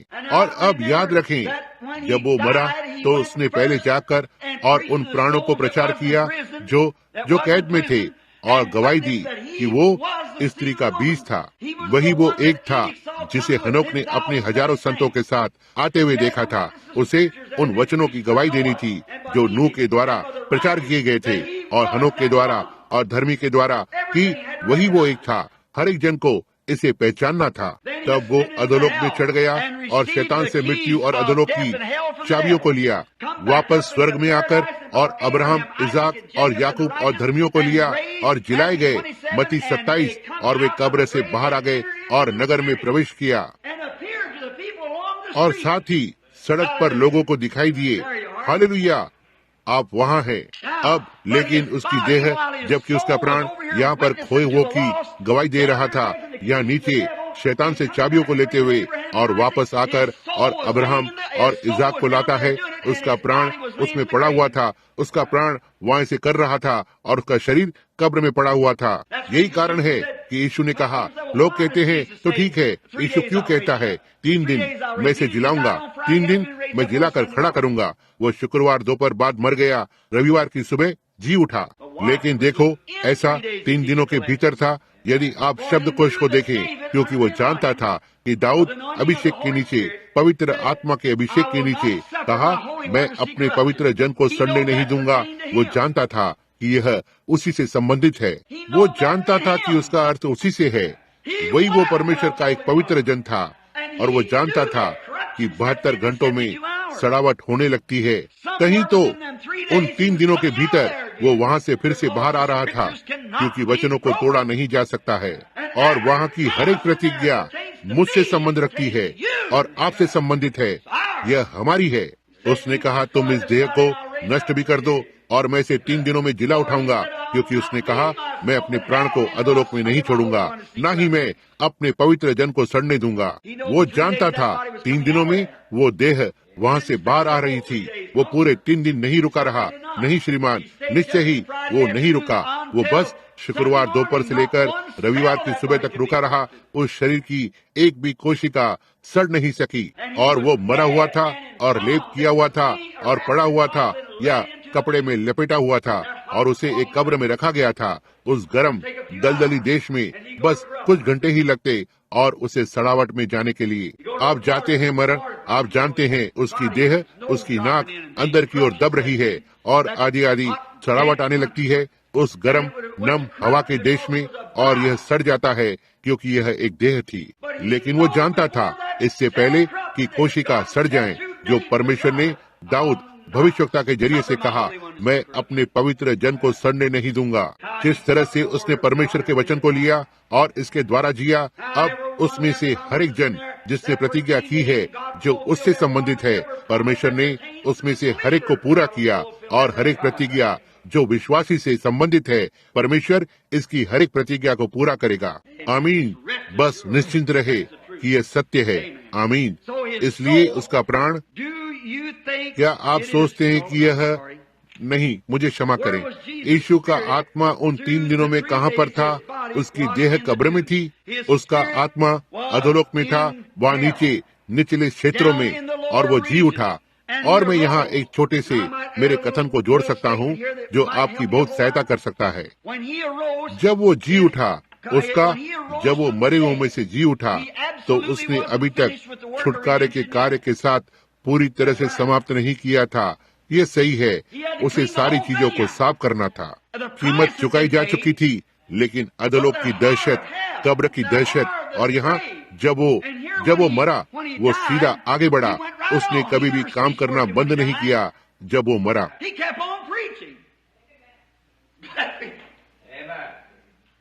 वो प्रचार को करता रहा।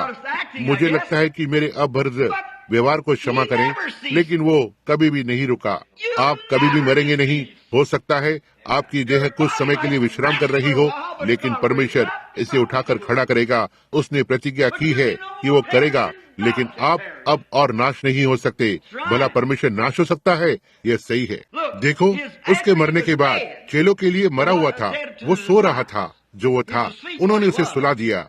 जैसे उसने लाजरस के विषय में कहा, मैं उसे जगाऊंगा, परमेश्वर को उसे जगाना था। देखो, वो सीधे वहाँ पर चला गया। उसने प्रचार करना जारी रखा और उसने यहाँ कैद में प्राणों को प्रचार किया।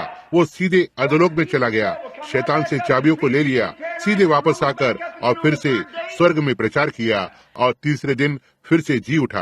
अपने प्रेरितों के साथ 40 दिनों तक भेंट की और 40वें दिन के अंत में वो सीधे ऊपर चला गया, क्योंकि हर एक चीज जो हम पर है, अंधविश्वास और हर चीज, उसने हर एक अंधविश्वास को, हर एक संदेह को काट दिया और उसके ऊपर उठाए जाने में पृथ्वी से महिमा तक एक प्रार्थना की पंक्ति को बनाया, ऊपर जाकर और महामहिम के दाहिने हाथ पर बैठ गया। वो जय पाने वाला, वो महान जयवंत, पूरी तरह से मृत्यु उसे रोक न सकी, अधोलोक उसे रोक न सका, धरती उसे पकड़ न सकी।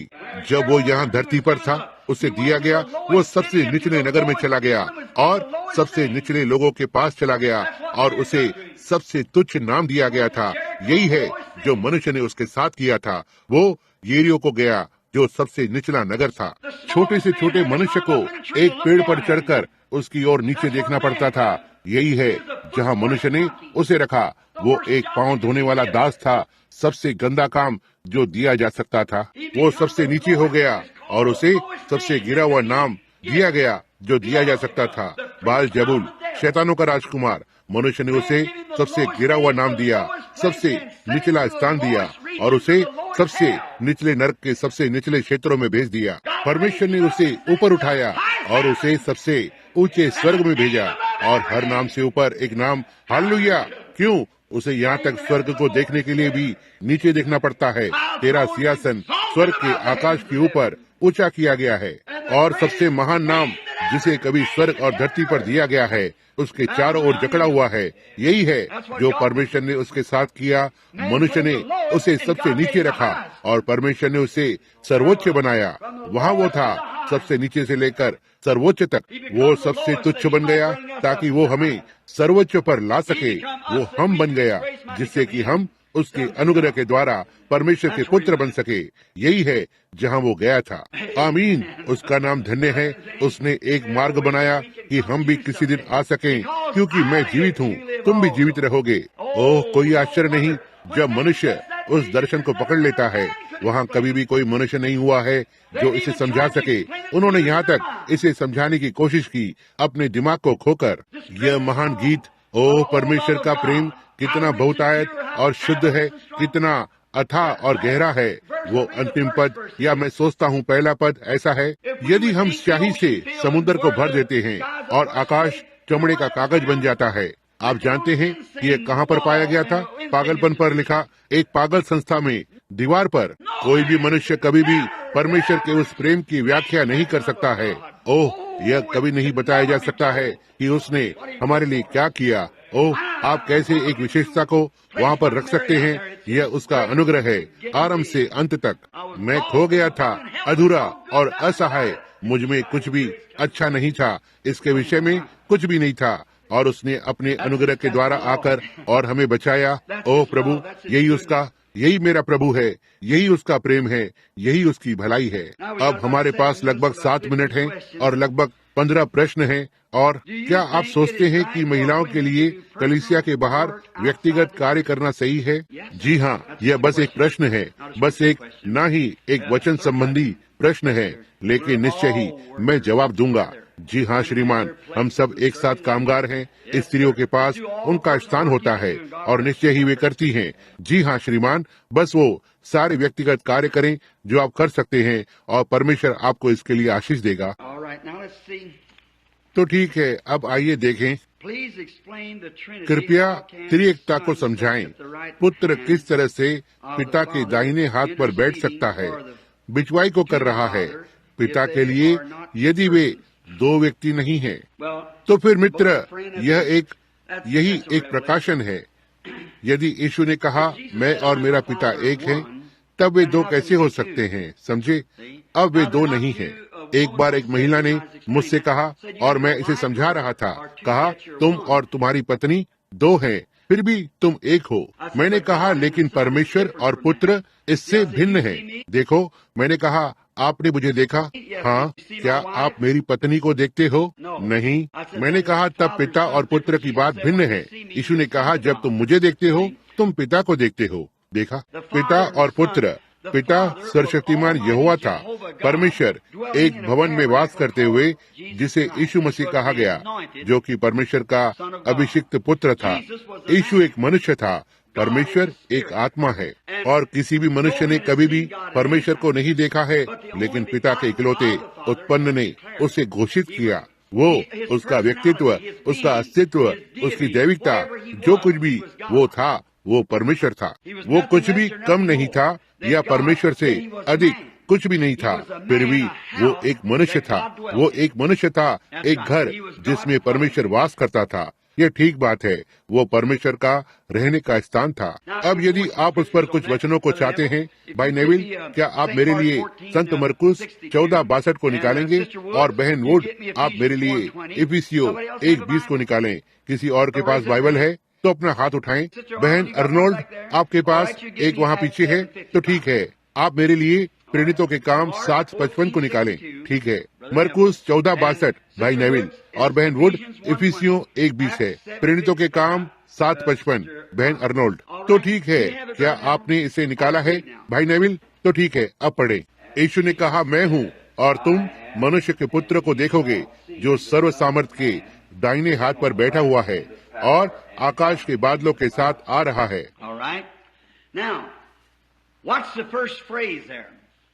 तो ठीक है। अब वहाँ पहले वाक्यांश को देखें। यीशु ने कहा, मैं हूँ। मैं हूँ। मैं हूँ कौन था? सारे संसार में कभी कोई एक मनुष्य नहीं हुआ जो इसका अनुवाद कर सके। यहाँ तक कि आप जो शब्दकोश और आदि आदि को पढ़ते हैं, वहाँ कभी भी कोई मनुष्य नहीं रहा है जो समझ सके। ये है JVHU। और यहाँ तक कि इब्रानी विद्वान भी इसका उच्चारण कभी नहीं कर सके। वहाँ वो जलती हुई झाड़ी उस दिन जब उसने मूसा से भेंट की, यह था JVHU। इसलिए उन्होंने इसका उच्चारण किया JOH, यहोवा, लेकिन यह यहोवा नहीं है, JVHU। देखा, कोई नहीं जानता। और आप कहते हैं, तो ठीक है, मूसा इसे नहीं समझ सका। उसने कहा, मैं किसके लिए बता सकता हूँ? उसने कहा, कहना, मैं हूँ ने तुम्हें भेजा है। मैं हूँ। अब देखो, मैं हूँ एक वर्तमान काल है, ना ही मैं था या मैं होऊंगा, मैं हूँ। अब उसने कहा, ये सारी पीढ़ियों में से होते हुए स्मरण रहेगा, मैं हूँ। अब यीशु की ओर देखें, जो उस दिन वहाँ पर्व पर खड़ा हुआ था। उन्होंने कहा, अब हम जानते हैं कि तुम पागल हो। सही शब्द, तुम सनकी हो। सनकी पागल होता है। हम जानते हैं कि तुम पागल हो। तुम एक सामरी हो। तुम्हारे पास एक शैतान है। संत यूहन्ना 6वां अध्याय। और उसने कहा, अब तुम कहते हो कि तुमने अब्राहम को देखा है, और तुम 50 वर्ष से अधिक उम्र के भी मनुष्य नहीं हो सकता है वो अपने समय पर थोड़ा बूढ़ा दिखाई देता होगा, लेकिन वो केवल 30 वर्ष का था। लेकिन उसका काम, कहा, तुम्हारा मतलब है कि तुम 50 वर्ष से अधिक उम्र के मनुष्य भी नहीं हो और कहते हो कि तुमने अब्राहम को देखा है। हम जानते हैं कि अब तुम पागल हो। देखा, उसने कहा, इसके पहले कि अब्राहम था, मैं हूँ। मैं हूँ, वो महान मैं हूँ था। यहाँ वो इन यहूदियों को फिर से बता रहा है, देखो, मैं हूँ। और जब तुम मुझे सामर्थ के दाहिने हाथ पर आते हुए देखते हो, क्या यह सही है? इसे फिर से पढ़े भाई। और तुम मनुष्य के पुत्र को सामर्थ के दाहिने हाथ पर बैठे हुए और आकाश के बादलों पर आते हुए देखोगे। अब आपका वचन पढ़ें, बहन वुड। जी हाँ महोदया, जो उसने मसीह के विषय में किया कि उसको मरे हुए में से जिलाकर और उसे उसके अपने दाहिने हाथ पर स्वर्गीय स्थानों में बैठा दिया। तो ठीक है, आपका वचन पढ़े बहन। देखो, यह बिल्कुल वैसा ही है, परंतु उसने पवित्र आत्मा से परिपूर्ण होकर स्वर्ग की ओर देखा और परमेश्वर की महिमा को और यीशु को परमेश्वर की दाहिनी ओर खड़ा देखकर। अब आप देखते हैं, परमेश्वर के पास एक बड़ा दाहिना हाथ नहीं हो सकता है। देखो, और यीशु उसके दाहिने हाथ पर खड़ा है। दाहिने हाथ का अर्थ होता है अधिकार। देखा, केवल उदाहरण के लिए, क्या हो यदि मुझे कलीसिया का पूरा अधिकार होता था, या मैं किसी प्रकार का बिशप होता था और भाई नेविल ने मेरा स्थान ले लिया, वो मेरा दाहिना हाथ होता। देखिए, इसका अर्थ है कि वह मेरे दाहिने हाथ पर होता। अब यीशु सामर्थ के दाहिने हाथ पर है। अब वो ऐसा कहता है, या इफिसियों में जब वो इसे समझा रहा है, वो सामर्थ के दाहिने हाथ पर है, स्वर्ग और पृथ्वी की सारी सामर्थ। उसने कहा, उसके पुनरुत्थान के बाद मेरे हाथों में दी गई है। मेरे पास स्वर्ग और पृथ्वी की सारी सामर्थ है, इसलिए तुम जाकर और सारे राष्ट्रों को सिखाओ, उन्हें पिता और पुत्र पवित्र आत्मा के नाम में बपतिस्मा दो, उन्हें उन सब बातों का पालन करना सिखाना जिसकी मैंने तुम्हें आज्ञा दी है। देखो, मैं संसार के अंत तक सदा तुम्हारे साथ हूँ। स्वर्ग और पृथ्वी की सारी सामर्थ कहाँ है वो? यदि वहाँ उसके अलावा कोई और ईश्वर है, तब तो वो सामर्थहीन है। देखो, कोई और परमेश्वर नहीं हो सकता है। स्वर्ग और पृथ्वी की सारी सामर्थ उसके हाथ में है। तो आप देखते हैं, वो दाहिने हाथ पर खड़ा हुआ है। जैसा कि उस व्यक्ति ने सवाल पूछा, इसका मतलब यह नहीं है। अब देखो, देह परमेश्वर एक आत्मा है। जी हाँ, कितने ये समझते हैं? कहीं आमीन। परमेश्वर एक आत्मा है, यीशु एक मनुष्य है, और यीशु परमेश्वर देहधारी हुआ था। यीशु था। हम कभी भी परमेश्वर को नहीं देख सकते थे। देखो, वो एक आत्मा है। आप आत्मा को नहीं देख सकते। किसी भी मनुष्य ने परमेश्वर को कभी नहीं देखा है। कोई भी मनुष्य परमेश्वर को नहीं देख सका। और मुझे ये कहने दो, आपने मुझे कभी नहीं देखा। आपने मुझे अपने पूरे जीवन में कभी नहीं देखा है, और आप मुझे कभी भी नहीं देख पाएंगे। ये सही है। आप इस शरीर को देखते हैं जो इस व्यक्ति को घोषित करता है, जो यहाँ पर है। अब इस शरीर के पास अनंत जीवन नहीं है, लेकिन आत्मा के पास अनंत जीवन है। यह देह वापस चली जाएगी, लेकिन यह इसकी समानता में फिर से आगे आएगी, जैसे गेहूं का एक दाना जो जमीन में चला जाता है। मसीहत पुनरुत्थान पर आधारित है, न कि किसी के बदले स्थान पर रखना। पुनरुत्थान, वही यीशु नीचे गया, वही यीशु वापस ऊपर आया।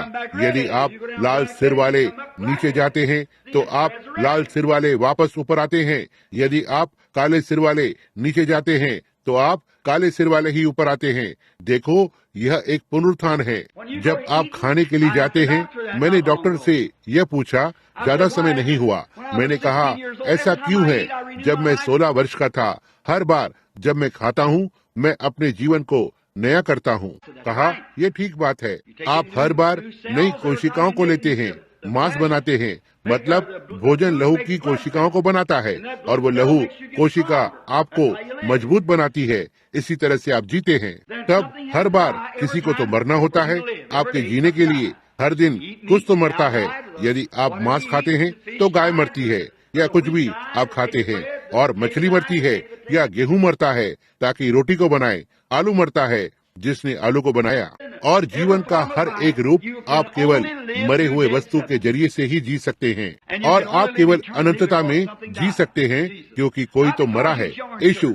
ना ही इसलिए कि आप कलीसिया से जुड़ गए हैं, इसलिए नहीं कि आपने बपतिस्मा लिया था, इसलिए नहीं कि आपने मसीहत होने का दावा किया है, क्योंकि आपने यीशु मसीह के जीवन को स्वीकार किया है, जो लहूलुहान था, लहू जो आपके लिए बहाया गया था, और आपने उसे अपने व्यक्तिगत उद्धारकर्ता के रूप में स्वीकार किया। अब ध्यान दें, मैं ये पूछता हूँ, मैं आपसे ये पूछना चाहता हूँ, इसे देखो, ये सुंदर है। हो सकता है मैंने इस पर पहले सिखाया हो, मैं नहीं जानता। यहाँ हर जगह प्रचार करते हुए आप भूल जाते हैं कि आपने एक बार बताया है, कुछ स्थानों पर क्या कहा है, लेकिन फिर ऐसा क्यों है? अब मैं समझता हूँ बेन स्मिथ। मैं नहीं जानता कि मैं भाई फ्लेमिन को बहुत पहले जानता था या नहीं। और त्रुफेना, मुझे वो याद है जब वो एक छोटी लड़की थी। आपको मैं याद होऊंगा जब मैं हुआ करता था छोटा सा, नाटा, भारी, काले लहराते बाल। मैं बॉक्सिंग किया करता था। ओह, मैंने सोचा मैं संसार का एक प्रचलित व्यक्ति हूँ। ओह, मैंने सोचा मुझे कोई पछाड़ नहीं सकता। नहीं श्रीमान, लेकिन मैं इस पर मूर्ख बन गया। आप देखिए, लेकिन अब मैंने तब सोचा, ओह प्रभु, मैंने सोचा यदि आप इस चीज को मेरी पीठ पर रख सकते हैं, तो मैं इसके साथ सड़क पर चलकर जाता। निश्चय ही मुझे कुछ भी परेशानी नहीं है। और हर बार जब मैं खाता हूँ, मैं हर समय बड़ा और मजबूत होता जाता हूँ। हर बार मैं नया जीवन डालता। मैंने पत्ता गोभी, आलू और बीन्स और मांस खाया, बिल्कुल वैसे ही जैसे मैं आज खाता हूँ। और मैं हर समय मजबूत और बड़ा होता गया। और जब मैं लगभग 25 वर्ष का होने जा रहा था, मैं उस समय की तुलना में अब बेहतर खाता हूँ। आप सभी मुझे जानते हैं, यह जानते हैं। मैं अब अच्छा खा सकता हूँ। हम सब अच्छा खा सकते हैं, लेकिन ऐसा क्यों है भाई ईगन? तब यदि मैं अब भी अच्छा खाना खा रहा हूँ, इसमें से अधिक बेहतर विटामिन खाता हूँ और हर चीज, और जितना अधिक मैं खाता हूँ, मैं धीरे धीरे कम होता जाता हूँ, और अब मैं एक झुके हुए कंधे वाला मनुष्य होते जा रहा हूँ, गंजे सिर वाला, और बाल सफेद हो रहे हैं और हाथ झुर्रीदार हो रहे हैं, चेहरा अंदर दब रहा है, कंधे नीचे की ओर झुक रहे हैं, सुबह को उठना कठिन होता है। और ओह प्रभु, ऐसा क्यों है? यदि मैं अपने जीवन को हर बार जब मैं खाता हूँ नया बनाता हूँ, तो फिर ऐसा क्यों होता है? यदि मैं एक घड़े में से पानी को एक गिलास में डाल रहा हूँ और यह आधा भरा हुआ होता है, और फिर ऊपर आने की बजाय हर समय नीचे की ओर जाना आरंभ करता है, और जितना अधिक मैं उड़ेलता हूँ, यह तेजी से नीचे जाता है। आप वहाँ हैं, और यदि आपको करना पड़े तो आप इसे वैज्ञानिक रूप से साबित नहीं कर सकते हैं। यह पुस्तक ही केवल एक चीज है जो साबित करती है कि परमेश्वर ने इसे ठहराया है। यह एक नियोजन है जिसमें परमेश्वर ने हमें आते हुए देखा है। आप बुजुर्ग पुरुष और आप बुजुर्ग महिलाएं, हो सकता है आप में से किसी के पति और आपकी पत्नियां चले गए हों, जो कुछ भी चिंतित नहीं करता है। हालेलुया! वे बस पूरी तरह से उस ओर पर्दे के पार प्रतीक्षा कर रहे हैं, और वे फिर से आपके साथ होने की लालसा रखते हैं। यह सही है, निश्चय ही वे रखते हैं। वे फिर से एक साथ होने की लालसा रखते हैं। बाइबल ने कहा कि वे प्राण वेदी के नीचे चिल्ला रहे हैं, प्रभु कब तक? देखा, वे अपनी सही अवस्था में नहीं है। परमेश्वर ने हमें कभी भी दूत नहीं बनाया, उसने हमें पुरुष और स्त्री बनाया। हम हमेशा पुरुष और स्त्री बने रहेंगे, क्योंकि हम परमेश्वर की अपनी खुद की बुद्धिमत्ता की उपज हैं। हम हमेशा ही पुरुष और स्त्री बने रह सकते हैं।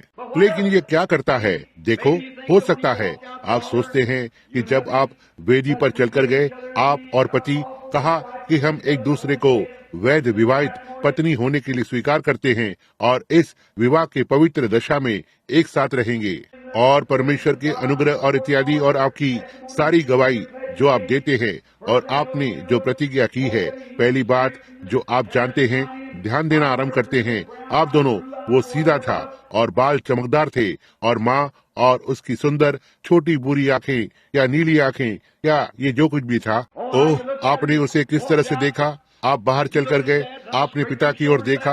अब उनके कंधों को पीछे की ओर सीधा करें, और कुछ समय के बाद वे गिरने लगते हैं। माँ के बाल सफेद हो जाएंगे, गठिया हो जाएगा और आधी आधी, और थोड़ी देर के बाद वो चली जाती है या पिता दूर चले जाते हैं। यह क्या था? जब परमेश्वर ने आपको वहाँ खड़े हुए देखा तो उसने कहा, ऐसा ही है, इसी तरह से मैं तुम्हें चाहता हूँ। ठीक है मृत्यु, तुम आ जाओ, लेकिन तुम उन्हें तब तक नहीं ले सकती जब तक मैं तुम्हें अनुमति नहीं देता। ओह ओह, मैं अय्यूब के बारे में सोचता हूँ। जी हाँ, परमेश्वर नीचे की ओर देख रहा था। अय्यूब जानता था कि परमेश्वर उससे प्रेम करता है, और ध्यान दें, वो आपको नहीं ले सकता। उसने कहा, तुमने उसे अपने हाथों में लिया है, लेकिन तुम उसके जीवन को नहीं लेना। और फिर पहली बात जो आप जानते हैं, कंधे झुकना आरंभ हो जाते हैं, और थोड़ी देर बाद आप चले जाते हैं। ये क्या हुआ था? अब पुनरुत्थान में ऐसी एक भी चीज नहीं होगी जो मृत्यु को दर्शाती हो। वहाँ एक भी चीज नहीं हो सकती है जो इस धरती को दर्शाती हो। जो देखो, आप परमेश्वर की इच्छा के द्वारा ऊपर आ रहे थे, आपके पास जीवन था, तब मृत्यु आ गई, आपको नीचे ले जाती है। उसी भोजन को और हर चीज को खाते हुए उसी तरह का पानी पी रहे हैं, हर एक चीज, लेकिन मृत्यु अंदर आ गई। लेकिन तस्वीर पहले से ही तैयार है। हालेलुया! पुनरुत्थान में आप फिर से जीवन होंगे, और वहाँ कोई मृत्यु नहीं होगी, या मृत्यु की कोई स्वरूपता नहीं होगी, या बुढ़ापा या अपंगता या कुछ भी। अविनाशी, हम उसकी समानता में खड़े होंगे, हमेशा के लिए सिद्ध। हालेलुया! ओह, मैं यह किसी को भी जय जयकार करने को लगाता है, विशेष रूप से जब आप मेरी उम्र में पहुंचते हैं। मेरी उम्र है, मैं सोचता हूँ, जब आप इसके बारे में सोचते हैं, हमेशा से कहीं अधिक आप बस उस बदलते हुए ढांचे पर हैं। आप देखते हैं, वो आप सोचने लगते हैं, ये सब क्या है, मैंने क्या किया है। मैं यहाँ पीछे देखता हूँ, मैं सोचता हूँ, ओ प्रभु, तो ये कहाँ चला गया है प्रभु? यहाँ मैं 48 वर्ष का हूँ, 2 और वर्ष मैं 100 के आधे वर्ष का हो जाऊंगा। मैं केवल जरा उन कुछ प्राणों की ओर देखें जिन्हें मैंने जीता है। मैं लाखों और लाखों और प्राणों को जीतना चाहता हूँ। परमेश्वर मेरी सहायता करे। मुझे यहाँ तक अपने आप पर शर्म आती है कि छुट्टी पर घर आया हूँ, सोचकर कि ओह फसल पक चुकी है और मजदूर थोड़े हैं। लाखों पाप और लज्जा में हर दिन मर रहे हैं। उनकी पुकार को सुने। मैं वहाँ रात को बिस्तर पर जाता हूँ और उन बेचारे छोटे मूर्ति पूजकों को उस और देश में चिल्लाते हुए सुनता हूँ। किस तरह से भी हजारों की संख्या में लोग आए थे मेरे पीछे पीछे और वहाँ हवाई अड्डे पर खड़े हुए थे, जहाँ उन्हें पीछे रोके रखने के लिए नागरिक सेना को रखना पड़ा था, केवल यीशु मसीह की कहानी को सुनने के लिए। और यहाँ हम विनती कर सकते हैं और अखबार में विज्ञापन देते हैं और हर चीज, और उनके बैठने के लिए बहुत ही बेहतरीन स्थानों को लेते हैं। बेहतरीन गीत गाने वालों के साथ सबसे अच्छा मनोरंजन वे आएंगे। और तो ठीक है, मैं सोचता हूँ कि यह अच्छा था, हालांकि ये मेरे विश्वास से संबंधित नहीं है। ओह प्रभु, यह कितने समय तक टिक सकता है? यह नहीं, यह सही नहीं है। और यहाँ पर हम सैकड़ों और अरबों टन खाने की चीजों को कूड़ेदान में फेंक रहे हैं, और जबकि वे लोग इसे खुशी से ग्रहण करेंगे और वे उसी तरह से धरती की सृष्टियां हैं जैसे हम हैं। ओ हम तो यह बहुत लंबे समय तक इस तरह का कार्य नहीं चल सकता। तो ठीक है, अब पिता कौन है? पिता और पुत्र एक हैं। देखो पहला यूहन्ना 5:7 में इसने कहा, वहाँ 3 हैं जो स्वर्ग में गवाही को देते हैं, पिता, वचन जो कि पुत्र है। पिता, पुत्र और पवित्र आत्मा, ये तीनों एक हैं। धरती पर 3 हैं जो गवाही देते हैं, जो कि जल, लहू और आत्मा हैं। यही 3 तत्व हैं जो मसीह की देह में से आए। उन्होंने उसके बगल में भाले को छेदा, पानी निकला, लहू निकला। तेरे हाथों में मैं अपनी आत्मा को सौंपता हूँ। आप वहाँ हैं। यही 3 तत्व हैं। ये 3 एक नहीं है, लेकिन वे एक में सहमत हैं। पिता, पुत्र और पवित्र आत्मा, पहला यूहन्ना 5:7 कहता है, ये तीनों एक हैं। जल, लहू और आत्मा एक में सहमत होते हैं, न ही एक, लेकिन एक में सहमत होते हैं। तो पिता और केवल एक चीज जो देह कर सकती है, जब परमेश्वर स्वयं को देख सकता है कि दंड में से होते हुए यह देह निकलती है, वहाँ एक मध्य, ठीक वहाँ पर मध्यस्थता है। आप देखिए वहाँ पर जब वो देखता है कि लहू उसके और न्याय के बीच में खड़ा है, यहाँ उसका वचन है जो कहता है, जिस दिन तुम इसे खाओगे उस दिन तुम मर जाओगे। और यहाँ यीशु ने कहा, लेकिन मैंने उनका स्थान ले लिया। देखो, मैंने उनके स्थान को ले लिया है। उस रात को मेरी बताई कहानी याद है, जहाँ मैंने उस महिला के बहुत बुरे दर्शन को देखा जो वहाँ कमरे में था, और मैं उसे दोषी ठहरा रहा था। कहा, परमेश्वर आप उस स्थान को क्यों नहीं उड़ा देते? तब उसने मुझे दिखाया, देखो, और मैं उसके पास चलकर गया और उसे बताया कि क्या हुआ था। अब यह मेरा अंतिम प्रश्न है, क्या आप सोचते हैं वचनों के अनुसार कि यहूदी लोग कलीसिया के रैप्चर से ठीक पहले मसीह को स्वीकार करेंगे? मैं वास्तव में विश्वास करता हूं कि कलीसिया का रैप्चर, ये मेरा अपना विचार है, देखिए, और यदि हमारे पास समय होता तो हम इसे पूरा ले लेते, लेकिन यह अब 9 बज चुके हैं। देखिए, मैं विश्वास करता हूं कि यहूदी लोग मसीह को उसके दूसरे आगमन पर ग्रहण करेंगे। अब याद रखें, ताकि व्यक्ति को यह पता चले, हमारी आंखें अंधी हो गई थी, या उनकी आंखों को अंधा कर दिया गया था, जिससे कि हम अपनी दृष्टि को पा सकें। हर कोई जानता है, वचन इसके विषय में बताता है। क्या ये सही है? पौलुस हमें बताता है कि हम अंधे हुए, कि यहूदियों को अंधा कर दिया गया, जिससे कि हम मसीह को ग्रहण कर सकें। देखा, और हम जंगली जलपाई के पेड़ हैं, जिसे लेपालकपन के द्वारा पेड़ में साटा गया है। अब यहाँ पर मेरा विचार है, जिसे मैं बस आपको देने जा रहा हूँ। वे मुझसे पूछते हैं, क्या आप सोचते हैं? अब यहाँ जिस तरह से मैं सोचता हूँ कि यह बात जगह लेगी, मैं नहीं जानता, यह जो भी है, मैं निश्चित हूँ कि परमेश्वर के अनुग्रह और उसकी दया के द्वारा हम वहाँ पर होंगे। देखो, उसके अनुग्रह के द्वारा यह जो कुछ भी है, मैं हो सकता है इसे समझ नहीं सकता हूँ, लेकिन यहाँ है जो मैं सोचता हूँ। मैं विश्वास करता हूँ कि हम अंत समय पर हैं। मैं विश्वास करता हूँ कि अन्य जातियों का युग ठीक अभी समाप्त हो रहा है। मैं विश्वास करता हूँ कि हम नजदीक हैं। और अब यहूदी लोग, यहाँ 2 बातें रही हैं जो हमेशा ही यहूदियों के साथ गलत रही हैं। वे अंधे थे, वे इसे नहीं देख सके, और इसलिए अन्य जाति लोग एक बात के लिए बहुत सी बार, मैंने बेंटन हार्बर में एक यहूदी से बात की, बहन स्मिथ, और आप जानते हैं कि उसने मुझसे क्या कहा? वहाँ उन इजराइल में से एक पर वहाँ इजराइल के स्थानों, यह प्रश्न एक अंधे मनुष्य की चंगाई के विषय में है। और उसने कहा, आप यहूदियों को नहीं काट, आप परमेश्वर को 3 टुकड़ों में काट कर और उसे एक यहूदी को नहीं दे सकते, उसे पिता, पुत्र और पवित्र आत्मा बनाते हैं। कहा, आप एक यहूदी के साथ ऐसा नहीं कर सकते, हम कोई मूर्ति पूजक नहीं है। कहा, हम एक परमेश्वर में विश्वास करते हैं। देखा, और आप परमेश्वर को 3 बनाते हैं, परमेश्वर पिता, परमेश्वर पुत्र और परमेश्वर पवित्र आत्मा। निश्चय ही आप वहाँ एक यहूदी को अंधा करते हैं, क्योंकि वो बेहतर जानता है, वो इससे बेहतर जानता है। यह आपको एक मूर्ति पूजक बना देता है। ये बस उतना ही निश्चित है जितना कि मूर्ति पूजक होते हैं। आपके पास 3 ईश्वर हैं, आपको उन्हें एक ही परमेश्वर बनाना है। यह 3 ईश्वर नहीं है, यह एक ही परमेश्वर के 3 कार्य स्थान है। देखो, परमेश्वर ने पितृत्व में काम को पूरा किया, उसने पुत्रत्व में काम को पूरा किया, और वो अब पवित्र आत्मा के समय काल में काम को पूरा करता है। यह स्वयं वही परमेश्वर है। यही कारण है कि हमें पिता, पुत्र, पवित्र आत्मा के नाम में बपतिस्मा देने का आदेश दिया गया था, क्योंकि ना ही एक नाम में, ना ही नामों में, या पिता के नाम में, पुत्र के नाम में, पवित्र आत्मा के नाम में, लेकिन पिता, पुत्र, पवित्र आत्मा के नाम में, देखो, एक ही परमेश्वर की पहचान देते हुए, जो कि मसीह है। देखो, यही तो ये है, यह किसी और तरीके से नहीं हो सकता है। देखा, और वचन, और फिर यदि हमारा प्रकाशन गलत है, तब तो पतरस और बाकी के प्रेरितों ने गलत बात को सिखाया, क्योंकि बाइबल में हर एक व्यक्ति ने प्रभु यीशु मसीह के नाम में बपतिस्मा लिया था। एक भी व्यक्ति ने कभी भी पिता, पुत्र, पवित्र आत्मा में बपतिस्मा नहीं लिया था। यह एक कैथोलिक सिद्धांत है। मैं आपको उनके अपने शब्दों के द्वारा साबित कर सकता हूँ, और उनके अपने शब्दकोश और हर एक चीज के द्वारा साबित कर सकता हूँ।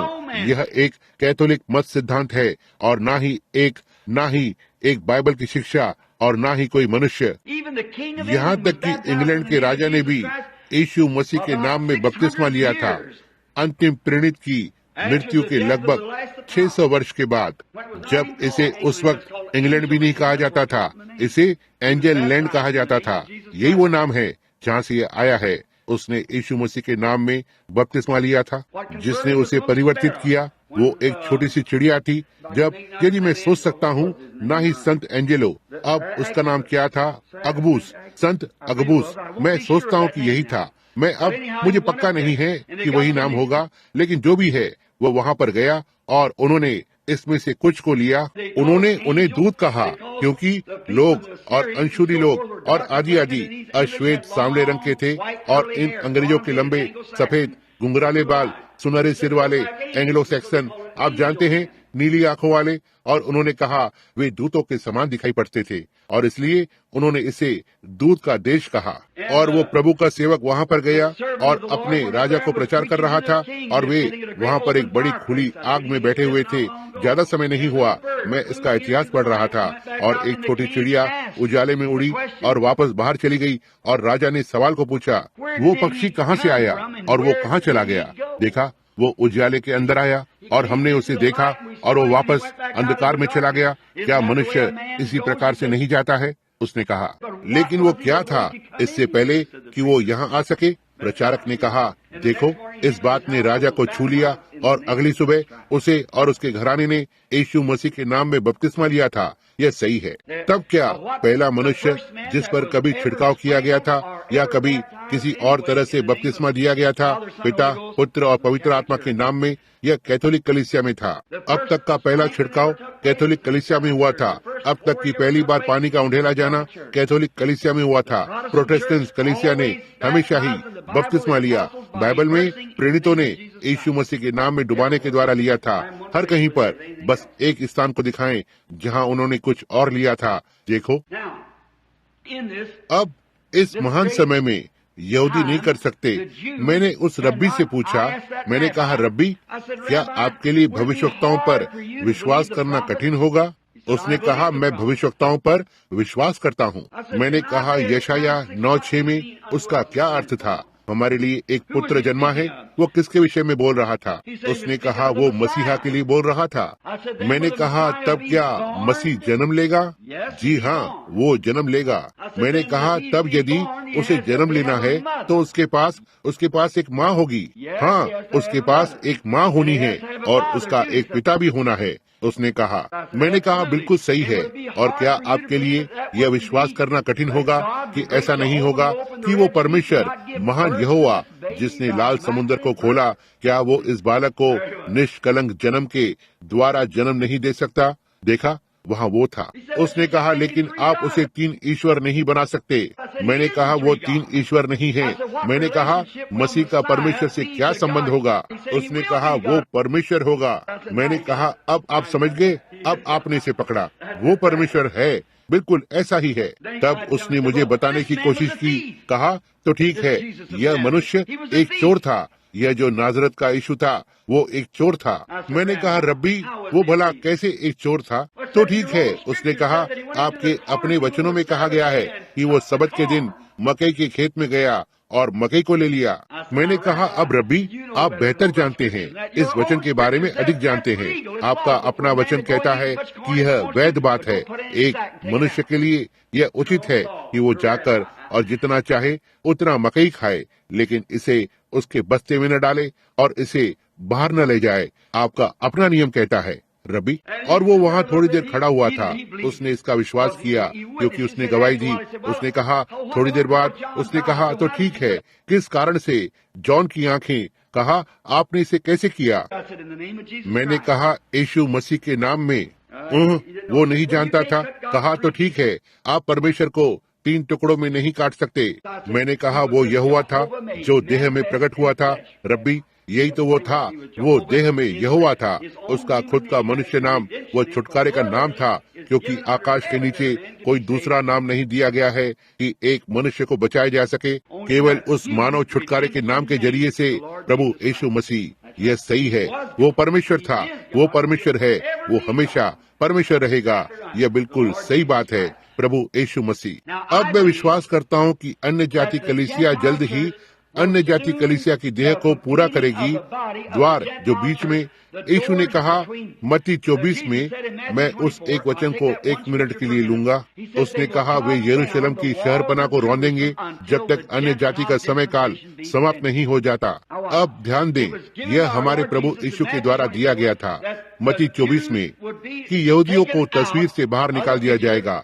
दानियल ने कहा, वहाँ पीछे पुराने भविष्यवक्ताओं में उसने कहा कि वहाँ यहूदियों के लिए अब भी 70 सप्ताह होंगे और मसीह आएगा, वो राजकुमार, और 17वें सप्ताह के मध्य में भविष्यवाणी करेगा, जो कि 7 वर्ष होते हैं। वो बीच में ही काटा जाएगा। देखो ये कितना सिद्ध था। यीशु ने ठीक 3.5 वर्ष प्रचार किया और क्रूस पर चढ़ाया गया था। लेकिन वहाँ 3 जो ठीक यहाँ इस दूसरे प्रश्न पर आते हैं, अभी भी उनके लिए 3.5 वर्ष बाकी हैं। उन यहूदियों के लिए इसे होना ही है। अब यदि आप प्रकाशित वाक्य के 7वें अध्याय को लेंगे, यूहन्ना ने इजराइल के 12 गोत्रों में से 1,44,000 यहूदियों को मोहरबंद देखा।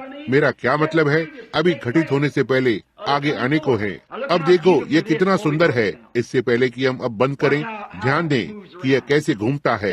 अब वे यहूदी अंधकार में आ चुके हैं। अब यहाँ ये यहूदी, उनमें से अधिकांश यहाँ हैं। बस आप जानते हैं कि वे कैसे हैं। उनके पास संसार की धन संपत्ति है और वे तो बस पैसे वाले लोग हैं, और यही सब है जो आप इनमें से बना सकते हैं। देखो, और बहुत ही घमंडी और बेरुख किस्म के हैं और नहीं सुनते हैं। लेकिन यह वे लोग नहीं है जिनके बारे में वो बात कर रहा था, यदि आप इस पर ध्यान देंगे। अब अन्य जाति, अब देखो, इन यहूदियों के लिए अब भी 3.5 वर्ष बाकी हैं। अब यीशु ने कहा कि यरूशलेम नगर अन्य जातियों के द्वारा रौंदा जाएगा जब तक अन्य जाति का समय काल। अब आप लोग जो समय काल में विश्वास नहीं करते, इस विषय में क्या है? जब तक अन्य जाति का समय काल समाप्त नहीं हो जाता, और जब अन्य जातियों का समय काल समाप्त हो जाता है, अन्य जातियों का समय पूरा हो जाता है, तब यह नगर वापस यहूदियों को दे दिया जाएगा। और यीशु यह कहने के लिए आगे बढ़ा कि वो पीढ़ी, कहा, जब तुम बाहर जाकर और अंजीर के पेड़ को अपनी कोपले निकालते हुए देखते हो और दूसरे सारे पेड़ विकसित हो रहे हैं, कहा, तुम जानते हो कि ग्रीष्म ऋतु नजदीक है। कहा, इसी प्रकार जब तुम इन बातों को घटित होते हुए देखते हो तो जान लो कि समय निकट है, द्वार पर है। और मैं तुमसे सच सच कहता हूँ कि जब तक ये बातें पूरी न हो जाएं, तब तक यह पीढ़ी न टलेगी। अब उन्होंने इस पीढ़ी में इस बात के लिए देखा, यही है जिसके बारे में वो बात कर रहा था। बिल्कुल नहीं। सुनना, उसने कहा, जिस पीढ़ी ने अंजीर के पेड़ को अपनी कोपले निकालते हुए देखा, अब देखो, उसने कहा, अंजीर का पेड़ और दूसरे सारे पेड़। अब दूसरे शब्दों में, उस समय पर एक विश्वव्यापी बेदारी होगी। अब इस भविष्यवाणी को देखें, यह किस तरह से काम करती है और बस सिद्धता में मिश्रित हो जाती है। अब ध्यान दें, दूसरे सारे पेड़ अपनी कोपले निकाल रहे हैं, फिर से जीवित हो रहे हैं। एक पेड़ जब ये अपनी कोपले निकाल रहा होता है तो फिर से जीवित हो जाता है। क्या ये सही है? अब कोई भी जानता है, एक भविष्यवाणी का शिक्षक, कि अंजीर का पेड़ हमेशा से यहूदी रहा है। हम ये जानते हैं, यह यहूदी है। अब वो, और योएल को देखो, जब उसने इसे वहाँ पर लिया, उसने कहा, जो कुछ गाजाम नाम टिड्डी से बचा, उसे अरबे नाम टिड्डी ने खा लिया, और जो कुछ अरबे नाम टिड्डी से बचा, उसे येलेक नाम टिड्डी ने खा लिया, और जो कुछ येलेक नाम टिड्डी से बचा। यदि आप ध्यान दें, यह वही कीड़ा है जो भिन्न भिन्न चरणों में है। गाजाम, अरबे, येलेक, यह सब एक ही कीड़ा है। यह बस इसके जीवन के विभिन्न चरण हैं। अब देखो, वही कीड़ा वहाँ पीछे उस यहूदी पेड़ पर खाने लगा। इसे काट दिया और इसने खाना आरंभ किया और खाया और खाया और खाया, इतना तक कि यह इसे एक ठूंठ पर ले गया। लेकिन फिर उसने कहा, मैं लौटा दूंगा, यहोवा यो कहता है, सब वर्षों तक जो टिड्डियों ने खा लिया है, और मैं अपने लोगों को आनंदित करूंगा। देखा, अब पेड़ को खा लिया गया है, अन्य जातियों को इसमें साटा गया था। यह सच है, तो ठीक है, हमें अवश्य ही फल लाना है। अब जब अंत का समय आता है, जब हम अंत की ओर बढ़ रहे होते हैं, यदि मैं इसे ठीक से देखता हूँ, सुसमाचार यह है, वहाँ एक महान बेदारी जगह लेना चाहिए। अब क्या आप जानते हैं कि यहूदियों का झंडा संसार का सबसे पुराना झंडा है, और यह 2000 वर्षों से निष्क्रिय पड़ा हुआ है, उससे भी अधिक, लगभग 2500 वर्षों से। यहूदियों का झंडा, वह 6 कोनों वाला दाऊद का तारा, 2500 वर्षों तक कभी नहीं लहराया गया, बाबुल के ले जाने के बाद से लेकर। और अब क्योंकि रोमन साम्राज्य ने उन्हें ले लिया था और मसीहा आया और उन्होंने उसे अस्वीकार कर दिया, और धरती की 4 हवाओं में तितर बितर हो गए। लेकिन क्या आप जानते हैं, मई के 6वें दिन 1946 को वो झंडा फिर से यरूशलेम पर वापस आ गया। क्या आप जानते हैं, 7 मई 1946 को प्रभु का दूत मेरे सामने प्रकट हुआ, अगले दिन यहाँ ऊपर, और मुझे सारे संसार भर में एक बेदारी को लाने के लिए भेजा। उसके ठीक अगली सुबह जब वो झंडा यरूशलेम में फहराया गया, जब उस दोपहर को सूरज नीचे डूब रहा था, प्रभु का दूत यहाँ पर संयुक्त राज्य में उसी समय पर प्रकट हुआ जब तुम अंजीर के पेड़ को देखते हो और बाकी के पेड़ फल को ला रहे हैं। कितने लोगों को यह याद है, वो तारा यहाँ ओहियो नदी पर नीचे बना हुआ था बहुत वर्षों पहले। अब उसने कहा, यहाँ इसकी एक तस्वीर अभी भी यहाँ पर है। जब वो नीचे आया, कहा, तुम्हारा संदेश दूसरे आगमन के लिए एक अग्रदूत के रूप में आगे जाएगा। ठीक वैसे ही जैसे यूहन्ना पहले आगमन के लिए एक अग्रदूत के रूप में आगे गया। और देखो, सारे संसार भर में बेदारी फैल गई है, 10,000 गुना हजारों और हजारों, और एक महान बेदारी। सारे नियमवादी और सारे देश भर में विभिन्न लोग और बड़ी बड़ी कलीसियाओं ने कहा, बिल्ली रविवार के दिन समाप्त हो गए हैं।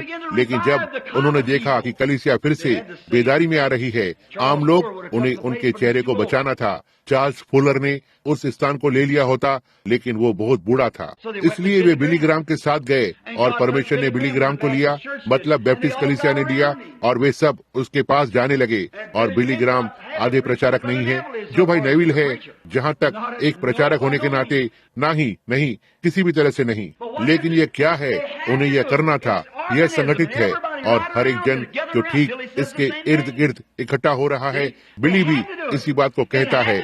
देखो, उन्हें यह करना था, और इसे परमेश्वर के वचन को पूरा करने के लिए किया जाना था। उनके पास चारों ओर एकत्र होने के लिए आत्मा नहीं था, इसलिए उन्हें चारों ओर एकत्र होने के लिए वचन को लेना था। सो उन्होंने किया, और बिली एक वचन का प्रचारक है और एक बहुत आकर्षक है, और वे चारों ओर एकत्र हुए, जिससे कि सारे ठंडे औपचारिकताओं को उनकी सभा में डाल दिया जाए, और अलौकिक अस्तित्व, जीवे चंगाई के साथ, और सामर्थ और कार्य और इत्यादि परमेश्वर के अद्भुत कार्यों के द्वारा इसे कलीसिया, रैप्चर हुई दुल्हन जिसके पास उसके दिए में तेल है, उसे एक बेदारी में डाल देते हैं।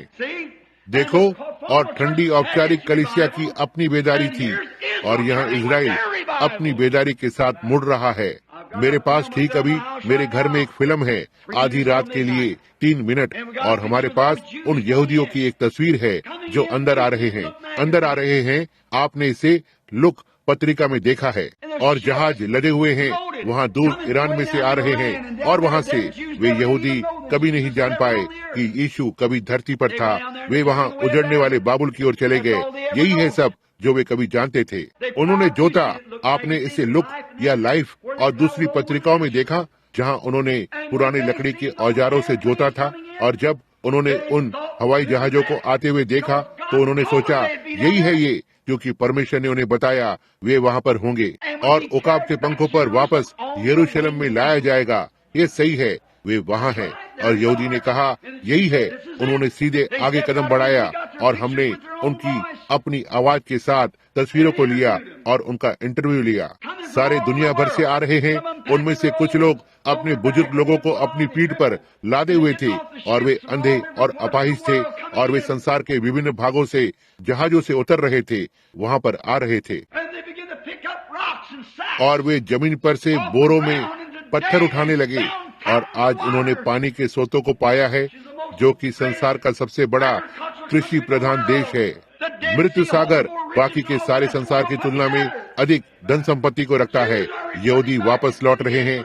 यह अन्य जातियों से छिपा हुआ है, लेकिन वे गुलाब की तरह खिल रहे हैं। उन्होंने उन यहूदियों से कहा, क्या तुम अपने देश में मरने के लिए वापस आ रहे हो? कहा, हम मसीहा को देखने के लिए वापस आ रहे हैं। वो कहाँ पर है? उसे यहाँ होना चाहिए। भाई, जब आप अंजीर के पेड़ को अपनी कोपले निकालते हुए देखते हैं, उसने कहा यह पीढ़ी तब तक जाती न रहेगी जब तक सब पूरा न हो जाए। औपचारिकताओं के साथ बेदारी को देखें, कलीसिया के साथ बेदारी को देखें, यहूदियों के साथ आने वाली बेदारी को देखें। वे मसीहा के आने की प्रतीक्षा कर रहे हैं। कलीसिया, आत्मा से भरी कलीसिया, दुल्हन जो उसके साथ, वे कुंवारियां उनके दियों में तेल के साथ विवाह के बोझ में जाएंगी। यहूदी कहेंगे यह वही है, वहाँ हमारा परमेश्वर है जिसकी हमने प्रतीक्षा की है। यही है जहाँ आपके 1,44,000 जिसमें की रसलीट लोग मिश्रित हो गए हैं, वहाँ वे यहूदी खड़े होते हैं जो उसे ग्रहण करेंगे। उन्होंने कहा वहाँ पर हमारा परमेश्वर है जिसकी हमने प्रतीक्षा की है। वे उसे देखेंगे, कहेंगे तुम्हें वे कहाँ से मिले? तुम्हारे अपने हाथों में वे घाव के निशान कहाँ से मिले हैं? उसने कहा मैंने उन्हें अपने मित्रों के घर में पाया। ये ठीक बात है, मेरे मित्रों का घर। वो क्या करेगा? अन्य जाति कलीसिया को महिमा में उठा लिया जाएगा और दुल्हन का विवाह मसीह से होगा। यूसुफ ने अपने आप को अपने लोगों पर कैसे प्रकट किया? उसने हर एक अन्य जाति को अपनी उपस्थिति से बाहर किया। उसने निश्चय ही किया स्त्री के बीच के शेष बचे हुओं का क्या होगा। अजगर ने उसके मुंह से जल को उगला कि युद्ध करे। यीशु ने कहा वे बाहरी अंधकार में डाल दिए जाएंगे और वहाँ रोना और विलाप और दांतों का पीसना होगा। सताव और परीक्षाओं की बड़ी घड़ी अन्य जाति कलीसिया पर आएगी। तब क्या बात जगह लेगी? जब शहीद हुए लोग आते हैं, जब परमेश्वर हर चीज को उन यहूदियों से अलग कर देता है, यीशु वापस आएगा जैसे यूसुफ आया। जब उन्होंने यूसुफ को सुना, जब उसने अपने सारे पहरेदारों को और हर एक चीज को बाहर किया, और उसने छोटे बियामीन को देखा और वे वहाँ पर खड़े थे और वे लोग यूसुफ को मारने के लिए पश्चाताप कर रहे थे। उन्होंने सोचा था कि वे यूसुफ को मार डालेंगे, और यहाँ पर वो उनके सामने खड़ा था। उसने कहा मैं यूसुफ हूँ, मैं तुम्हारा भाई हूँ। तब वे वास्तव में कांपने लगे। वो यूसुफ है, अब हम उसे जानते हैं। जब वो कहेगा मैं यीशु हूँ, मैं मसीहा हूँ, वे कहेंगे ओह प्रभु, अब हम क्या ग्रहण करेंगे? यह सब परमेश्वर की महिमा के लिए किया गया था। ऐसा नहीं होगा कि वो तो ठीक है। वे उसे फिरौन के महल में रोते हुए सुन सकते थे। यूसुफ उनके लिए रो रहा था। रुके रहना जब तक यीशु उन यहूदियों को नहीं देख लेता है कि उसे उन्हें अंधा करना था ताकि हम अन्य जातियों को अंदर आने का मौका मिले। यह एक ऐसा समय होगा, मैं आपको बता रहा हूँ, वह उन यहूदियों को ले लेगा। आप कभी भी चिंता न करें, वे यहूदी बच जाएंगे। जी हाँ श्रीमान, वहाँ पर ऐसा होना ही है, और इसके बारे में मेरा यही विचार है। मैं इसे वचन में और कहीं नहीं देख सकता। आपको उन तीनों को फिर से एक साथ रखना होगा। आपको उस सोई हुई कुंवारी को रखना है, उस कलीसिया को बस सामान्य अंगीकार करना है। देखो, आपको कलीसिया को लेना है, यही है। पहले यहूदी जो कि बस एक अंधा व्यक्ति है जो किनारे पर प्रतीक्षा कर रहा है। आपको अगला कदम उठाना होगा, जो कि सोई हुई कुंवारी है, जो विलम्ब करने वाली थी और बस बाहर जाती है और कलीसिया में चली गई और कलीसिया से जुड़ गई और बहुत अच्छे लोग। तब आपको कलीसिया को लेना है। आत्मिक रैप्चर दुल्हन वहाँ वो खड़ी होती है। वे 3 लोग आप नहीं कर सकते, वे मिश्रित नहीं हैं, जरा भी नहीं। वे सब एक से नहीं हैं, ना ही जो यहोवा विटनेस कह रहे हैं वहाँ 1,44,000 दुल्हन हैं। यह गलत है, ये यहूदी है। देखिए, वहाँ एक दुल्हन है, यहूदी और सोई हुई कुंवारी, और आप उन सभी को लेते हैं और कहते हैं तो ठीक है, वे तीनों अलग अलग स्थानों पर हैं। वे सब 3 विभिन्न वर्ग के लोग हैं। निश्चय ही वे नहीं कर सकते। फिर जब यीशु धरती पर वापस आता है, यहूदी वे लोग क्या हैं? मंदिर के खोजे। और जब यीशु वापस आता है तो वो दुल्हन के साथ आता है। यीशु 3 बार आता है। पहली बार वो अपनी कलीसिया को छुड़ाने के लिए आया, वो अपनी कलीसिया को लेने के लिए दूसरी बार आता है, वो अपनी कलीसिया के साथ तीसरी बार आता है। देखा, बिल्कुल सही। तो यह सब एक महान सिद्ध आगमन है, यह सब एक महान सिद्ध परमेश्वर है, यह सब एक महान सिद्ध मसीह है, एक महान सिद्ध कलीसिया, एक महान सिद्ध छुटकारा। हर एक चीज यह एक त्रिएकता पर आता है, लेकिन यह सब एक में है। देखा, यह 3 लोग नहीं है, यह 3 नहीं है, यह तो केवल एक व्यक्ति है, एक कलीसिया, एक देह, एक मसीह, एक प्रभु, सब में आप और सब में से होते हुए आप, और इसी तरह से आदि आदि सब एक। प्रभु आपको आशीष दे। मैंने आपको बहुत देर तक रोके रखा है। प्रभु ने चाहा तो अब यदि मुझे कुछ रातों के लिए फिर से आना होता है, या रविवार की रात को, या ऐसा ही कुछ, यदि यहाँ पास्टर के पास उसके हृदय में कुछ नहीं है, तो मैं यहाँ इनका उत्तर देने का यत्न करूंगा। ओह, यहाँ कुछ बढ़िया से सवाल हैं। कितने लोग उन्हें सुनना चाहेंगे? ओह, मैं बस उन्हें पसंद करता हूँ। इससे पहले कि हम पास्टर के हाथ में सभा को दें, मैं फिर से उनमें से होकर जाऊंगा, सीधा, बहुत ही जल्दी। अब इसे सुनना। पत्थर कहाँ कहाँ से? प्रकाशित वाक्य 21 में वे पत्थर क्या दर्शाते हैं? यह एक अच्छा प्रश्न है। प्रकाशित वाक्य 5 के 4 पशुओं को समझाएं। एक और अच्छा प्रश्न है। 24 प्राचीन कौन है? वहाँ एक और अच्छा प्रश्न है। देखो, उत्पत्ति 38 के लाल रंग की डोरी का क्या अर्थ था? आपको याद होगा, उसने जाकर अपनी बहू को लिया और उसके साथ एक वेश्या के समान रहने लगा और उसके दाम को दिया और आगे आया। और फिर जब बालक का जन्म होता है, उन्होंने उसके हाथ पर लाल रंग की डोरी को बांध दिया, उसने हटा दिया और फिर वो वापस आ गया। वो अगला प्रश्न उसके सामने आता है। ओह, यह एक अच्छा है, यह निश्चय ही है। प्रकाशित वाक्य 11 में गवाहों की मृत्यु के संबंध में कौन से उपहार भेजे जाने हैं? यही है, जब मूसा और एलिया इन 1,44,000 की बेदारी के लिए वापस आते हैं। वे उपहार क्या हैं? देखो, वे क्या हैं? यह बढ़िया सवाल है। 1000 वर्ष के बाद संत कहाँ पर होंगे? वहाँ एक अच्छा सवाल है लड़के। क्या राज्य के बाद उनके पास किस प्रकार की देह होगी? हम दूतों का न्याय कैसे करेंगे? पहले कुरिन्थियों में दूतों का बाल विषय में क्यों है? पहले कुरिन्थियों की किताब में कुछ अच्छे प्रश्न हैं, वास्तव में बहुत ही अच्छे। प्रभु आपको आशीष दे। मैं आशा करता हूँ कि प्रभु हमें एक साथ इकट्ठा होने और इन बातों पर चर्चा करने की अनुमति देगा। यह सब उसकी महिमा के लिए है। हम उनके विचारों पर असहमत हो सकते हैं, लेकिन मैं एक बात को कहूँगा, यदि आप सभी लोगों को उन प्रश्नों को सुनकर उतना ही आनंद मिलता है जितना मुझे उनके बारे में बोलते हुए मिलता है, तो हमारे पास एक अद्भुत समय होता है। आमीन, आमीन। तो ठीक है, अब प्रभु आपके लिए वास्तव में भला होगा। सभाओं को मत भूलना। भाई नेविल के प्रसारण को अब, जो कि WLRP पर है, शनिवार सुबह 9 बजे, नेविल 4 का समुदाय। और मुझे यकीन है कि वे आपकी अच्छाई के लिए होंगे। चालू करके और उन्हें सुने। और यदि मैं कर सकता हूँ, यदि मैं समय पर वापस आता हूँ या देखता हूँ कि मैं वापस आऊंगा, तो मैं पत्नी को फोन करूंगा। यदि प्रभु मुझे अनुमति देता है कि मैं जाकर प्रिय बूढ़े भाई बोसवर से मिलूं, मैं आप सब, और मैं रविवार रात को वापस आऊंगा। प्रभु अब आपके लिए भला हो। और भाई पास्टर यहाँ कुछ मिनट के लिए आ जाएं और उसे सभा को लेने दें। और Don't forget the family prayer. Jesus wants to meet you there. He will take your every care. Oh, don't forget the family prayer. You like आप ये that? पसंद करते हैं? कितने लोग अपने घर में प्रार्थना करते हैं? आइए देखते हैं सारे सारे। ये ठीक है, परमेश्वर के समीप बने रहें, अच्छे बने रहो। छोटे बच्चों, परमेश्वर आपको आशीष देगा। तो ठीक है भाई नेविल।